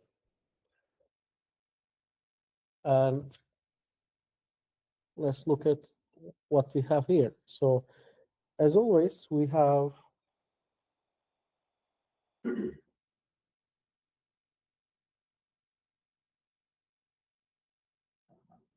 okay. Uh, we have API versions. We have service kind. We have kinds like these, the same everywhere, and so we have a specs. So this type will be a cluster IP, and I will say that hey, my target port is 3000. Why? Because yes, but why? Like, of course, it's Express, but also because my pod is running, my container is exposing 3000. So that's why my target port is 3000.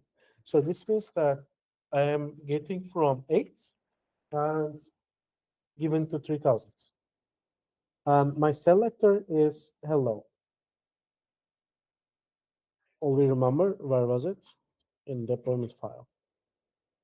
And we select that specific port. So let's run the service. kubectl. Sorry? No, this is cluster level, internal IP address. kubectl apply f service YAML.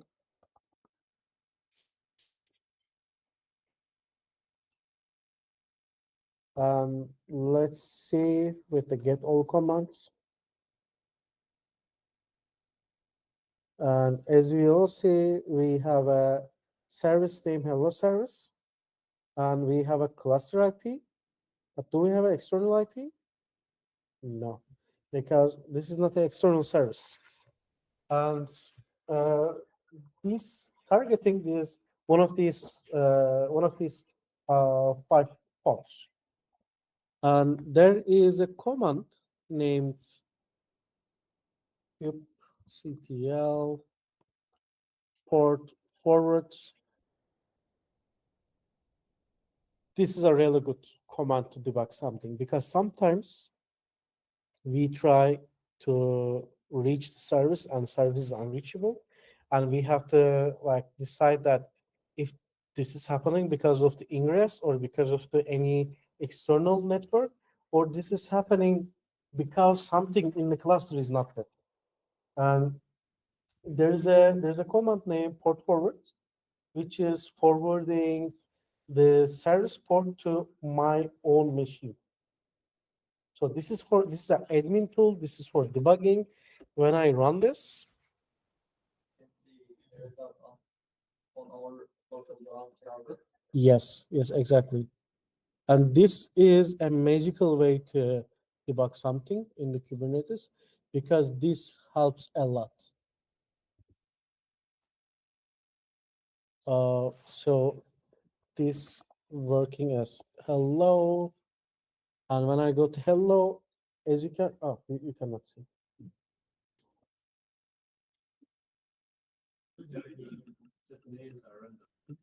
Barney. Okay, so at the back we have a 5 container, right? So this means that if this is doing a load balancer correctly, every time I came here, I have to see a different container IDs.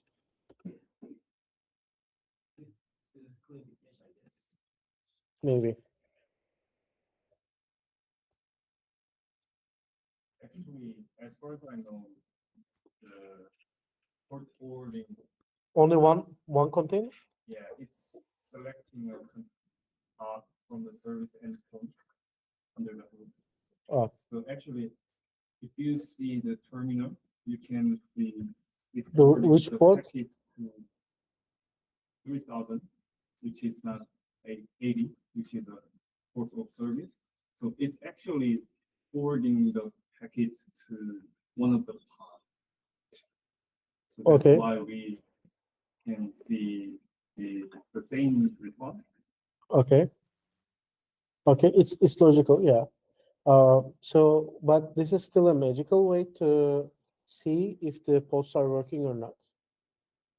And That is a good observation. Yeah. Because if you are troubleshooting and you're expecting it to hit different pods each time. Yeah. You're not expecting the right thing. So that is very helpful. Yeah. Keep that in mind. so in my local, I see this, but is this traffic coming from an load balancer or external thing? No, this traffic is coming from control plane because this is coming from over kubectl. This is coming over control plane API. Okay. And I will copy and paste the service to the Discord, and you can just play with it a couple of minutes, and then we will go with another example. And also, I am sending the port forward command as well.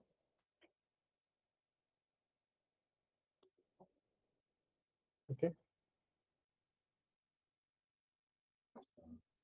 Once you got that stuff up and running, we'll take maybe a 5-minute break.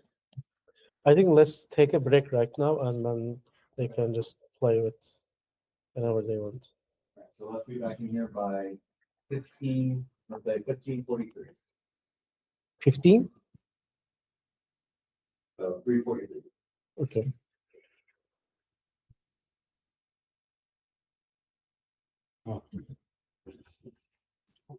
Any more water?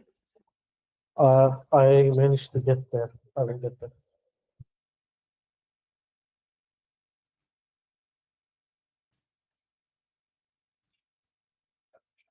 So, do you want to explain or demonstrate the things correctly?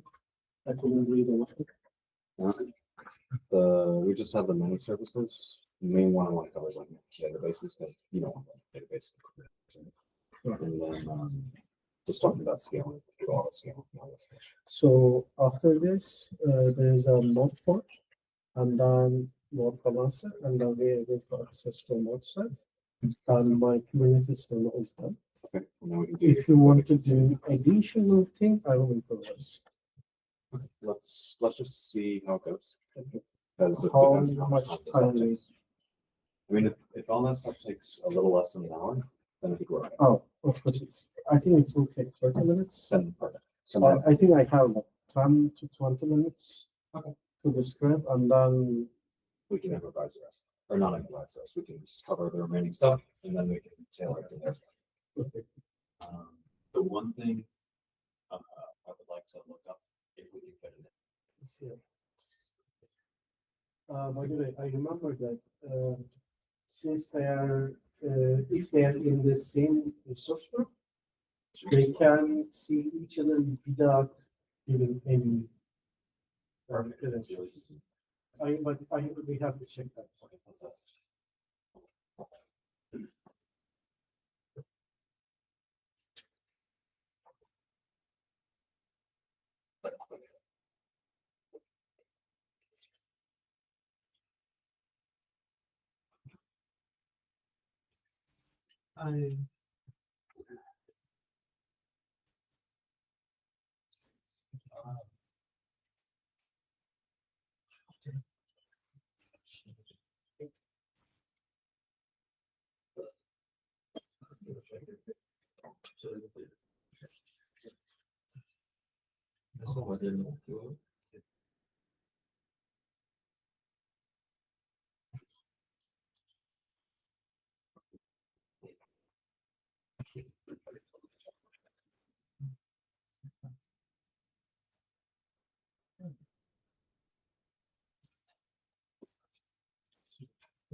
Thank you.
Also,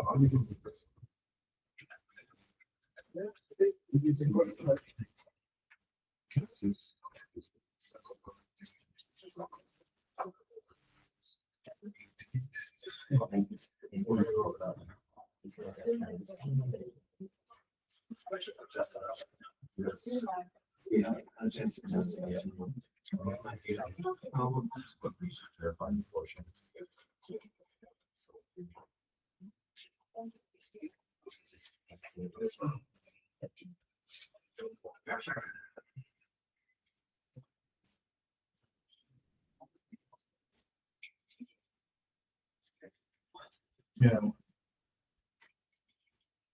So even if you don't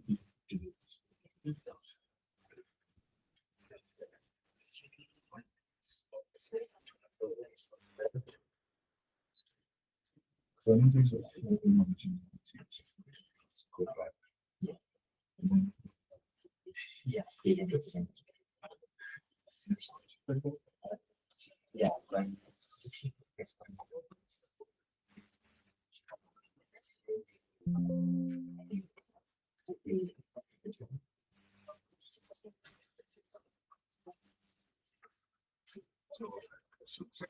This is finished.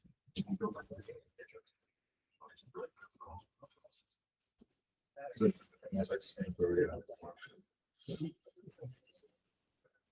Times this thing.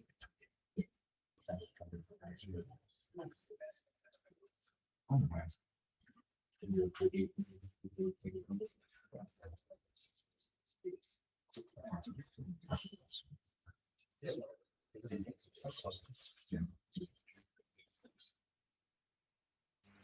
It wasn't for.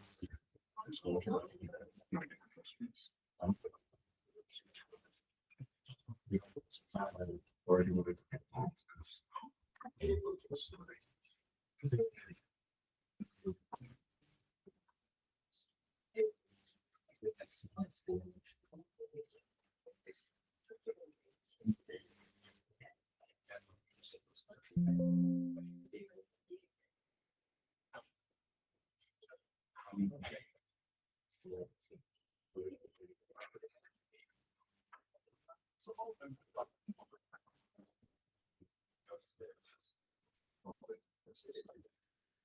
Like, so I don't really.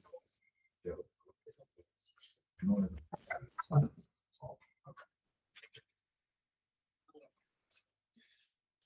Yeah.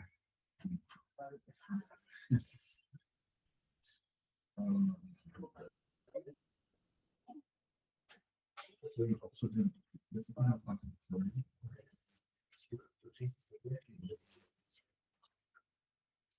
So if you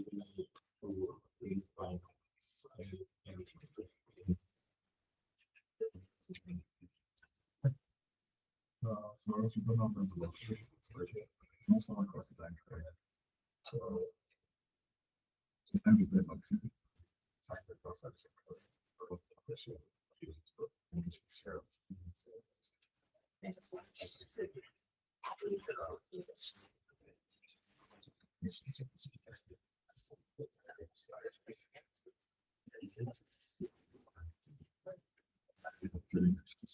you might know about chocolate also.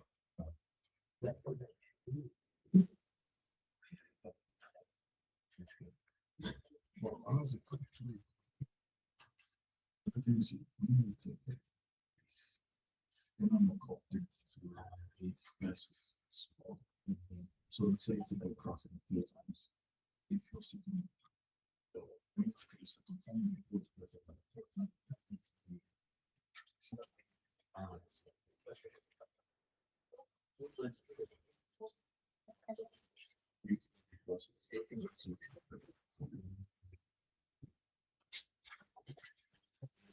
Outside that. Oh, you can just if you get different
So let's look at it.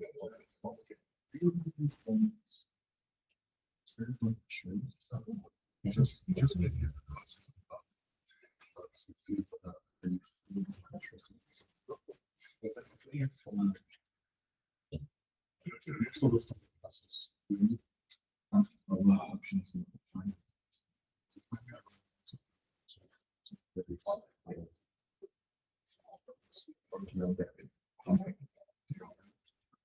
So that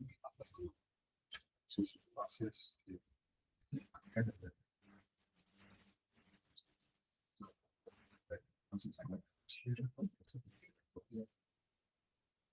probably nature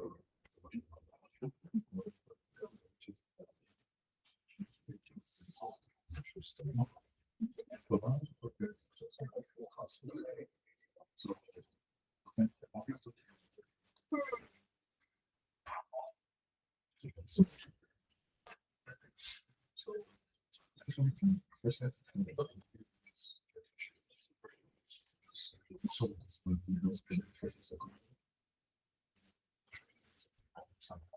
next to pursue the facts.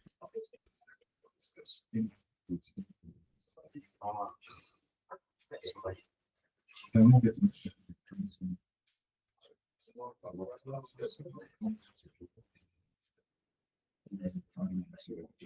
so not the risk consequences. So choose when you go see what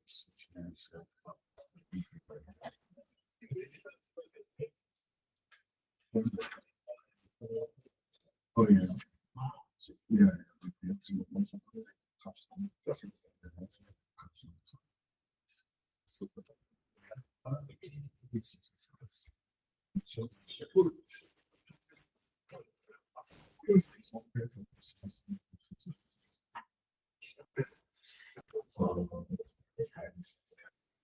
we only have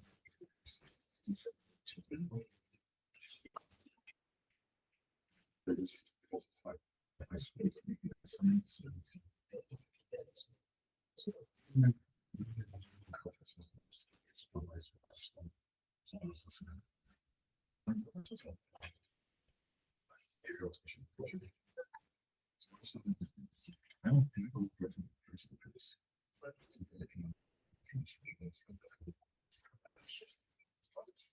yes.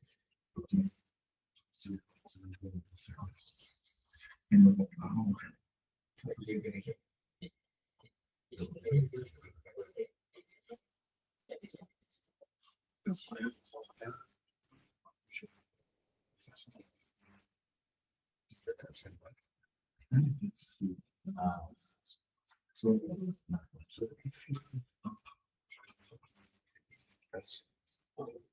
just end up with next to the things.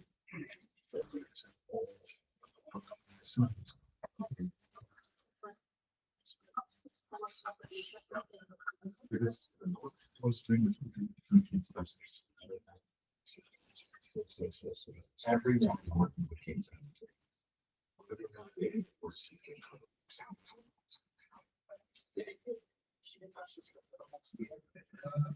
so I think the project was actually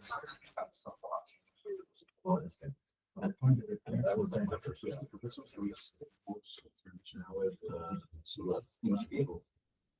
this is size so I think it's possible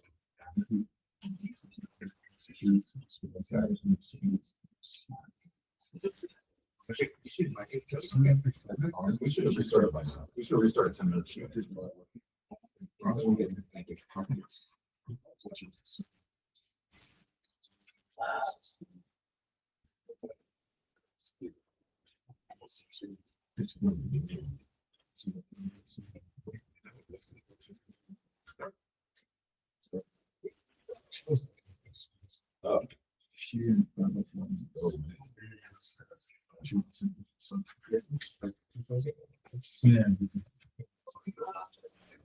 So there's some of those assignments that I can read.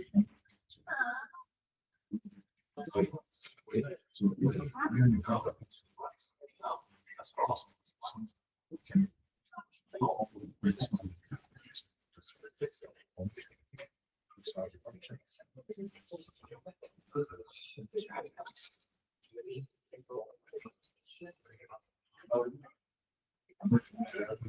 We decided, yes.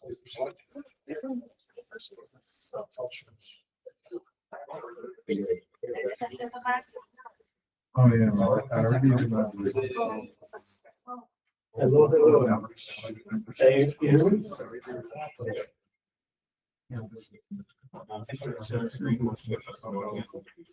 Yep.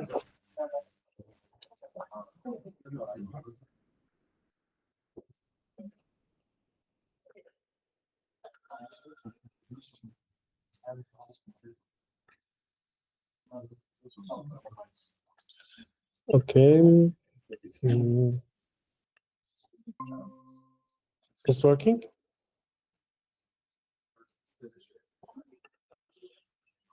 Is it working? No. Really? What?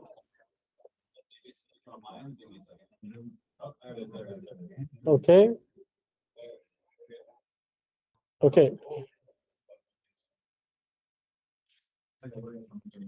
So we talk about cluster IPs.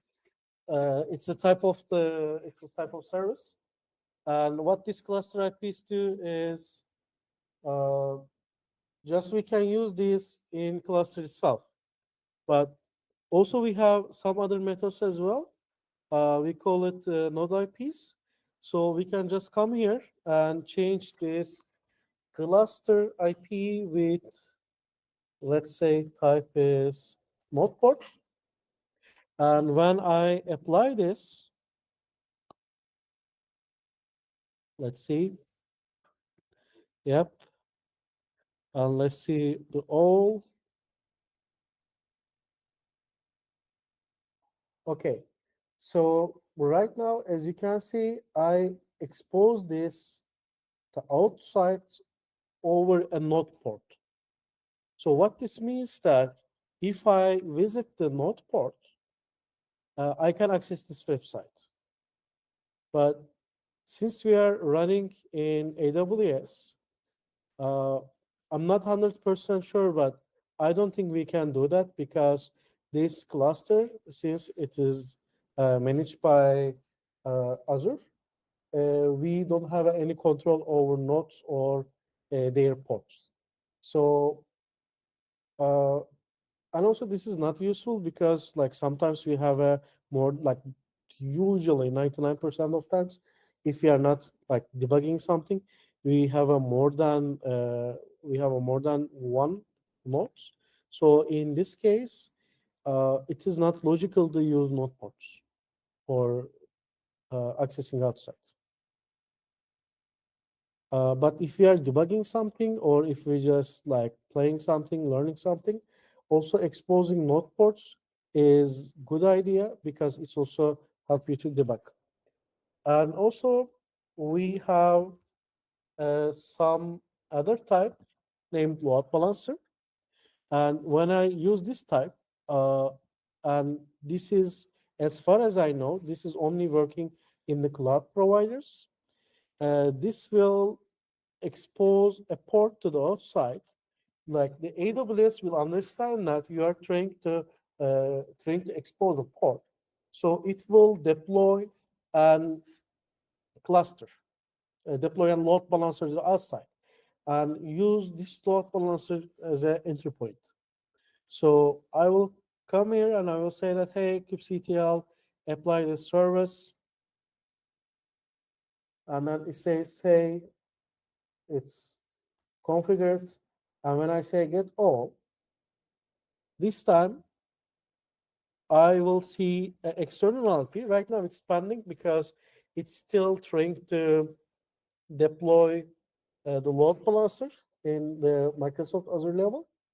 So we will just wait a little bit and see an external IP. Yeah. And small thing, we didn't use ingress yet. And this is like completely different way from the ingress. This is actually happening because the cloud provider Azure is helping us to expose this to outside. If we are not in Azure, if we are not in uh, uh, this kind of cloud environment, this will never works. Also, some of the cloud providers doesn't support this. So as far as I know, Azure is of course supporting, AWS is supporting. I'm not sure about Google. I never tried this to Google. Scalaway supported. DigitalOcean, I remember they were not supported a couple years ago, but maybe they are supporting right now. I don't know, but uh, this is also a good way to test some things, but this has a couple of issues. I will explain them later, but let's try to access this resource and see.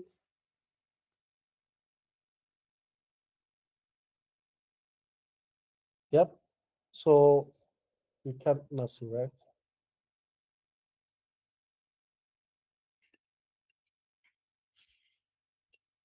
Okay. So we have a hi from Marshall.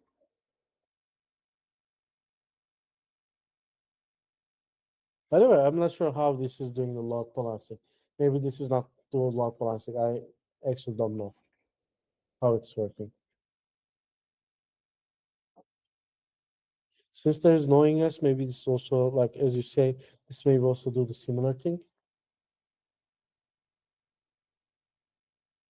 And the IP address is 28.32.8.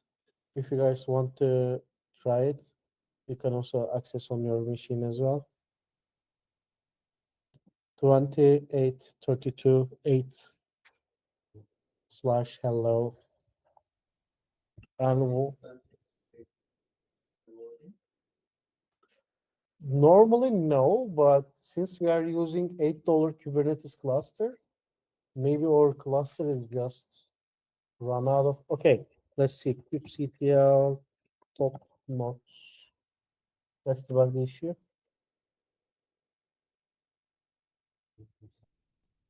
But the memory is a little bit top. Top. I think it's working on my machine. 2 years.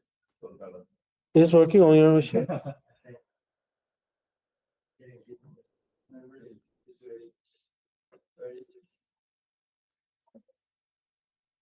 Well, this time it's not working on my machine, but it's your work on your machine, so I have no idea. Okay, let me kill some containers, and maybe our $8 cluster will be more happy. Let's make this 3. kubectl apply dpl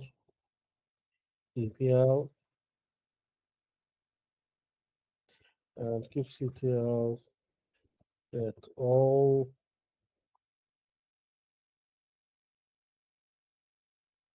Okay.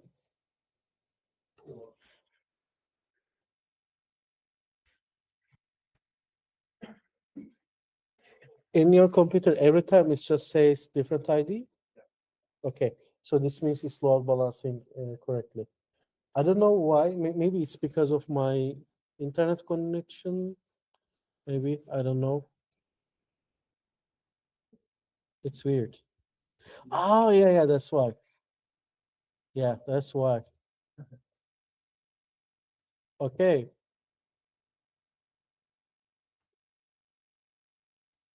Yeah, I think this is sometimes caching request, but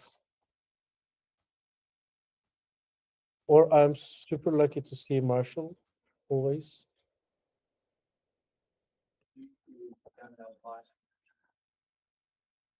Oh,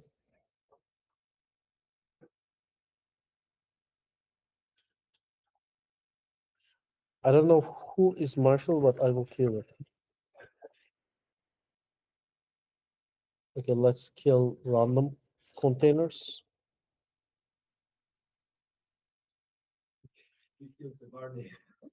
Did I kill the Barney? Really? I was trying to kill the Marshall. Still? Okay. I- oh, who is the Marshall?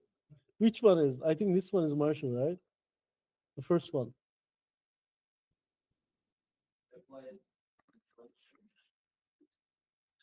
Like, yes, we have. Since we have replica sets, that's why every time when I delete them, they will just come from that. But at least I want to see the different ID, because it's just gives me another ID at the end. So at least I want to see the different ID. Okay, Lily.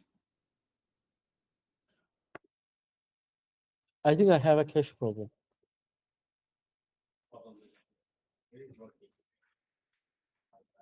Okay, this is different, Marshall, because the ID is different.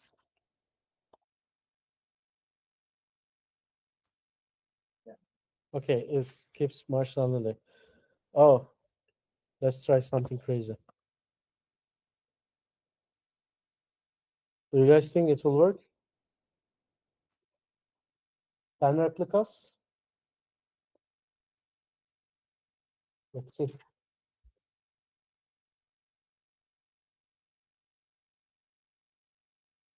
Well,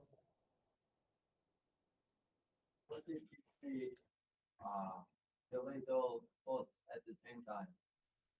it will just create new pods. Or what? From what? You From- deleted all Yeah. pods and where it Okay. Since it knows the container definition here, since it's not the container definition here, it's actually not copying and pasting a pod. It's actually spawning pod from here. Okay, so why it's not good idea to use this load balancer external IPs? Why I'm not connecting a domain over this and run a website like this? What is the bad side of this?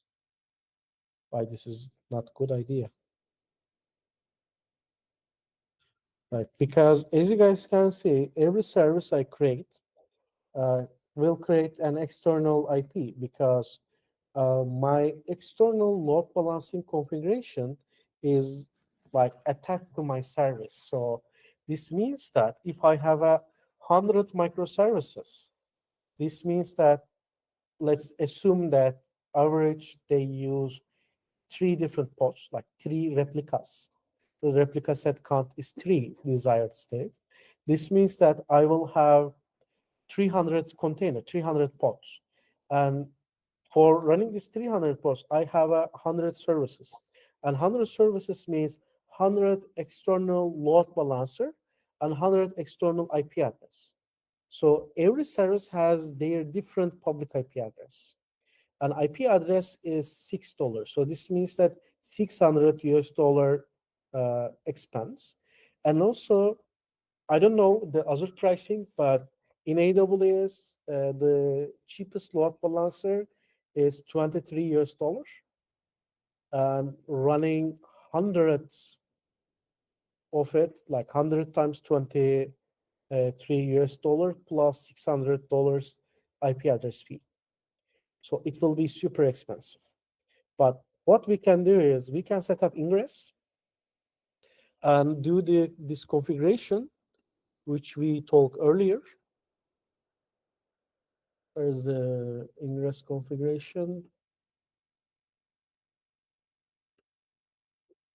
Yes, do this type of connection, do this type of configuration. Oh, by the way, did you notice something here? Somebody says that we can have a TLS secrets, right? So this is the usage of example usage of TLS secrets. So as you can see, there is a host name here, and there's a secret name, and inside of the secret, there is a TLS certificate. And as you can see, all of the services, I'm only having a one load balancer, one external IP. I'm only paying $6 plus $23 fee for running a load balancer. All of these services just attach with different paths, or maybe different ports, or maybe even different subnets. Does not matter. So I will not go to demonstrate the ingress because for ingress, I have to set up a Helm package, and like having a Helm package and setting them is completely like 1 or 2 hour different topic. And since this will be only a crash course for Kubernetes, I will not demonstrate them. And this is end of my demonstration. And you can just ask me questions, or if you want, we can just do some demos. We can just try to deploy your applications in the Kubernetes. Yeah, this is end of my presentation. Let me see if I have something. Don't forget to destroy everything because it will cost you. Do you have something to add? If we have time at the end, we'll integrate your existing application to it, but for now, we're just gonna end this part. We still have a couple other things we wanna go over, and if we can get those done with spare time, which is gonna be tight, we can go over integrating your stuff into, basically your previous images into this Kubernetes cluster. But again, that's if we have time, and whether we do or don't, we'll share something on Discord for you to work with. But yeah, thank you, Emma. You're welcome. Wired. I'm gonna send it a link down. It looks like it's quite simple, but I haven't tested it.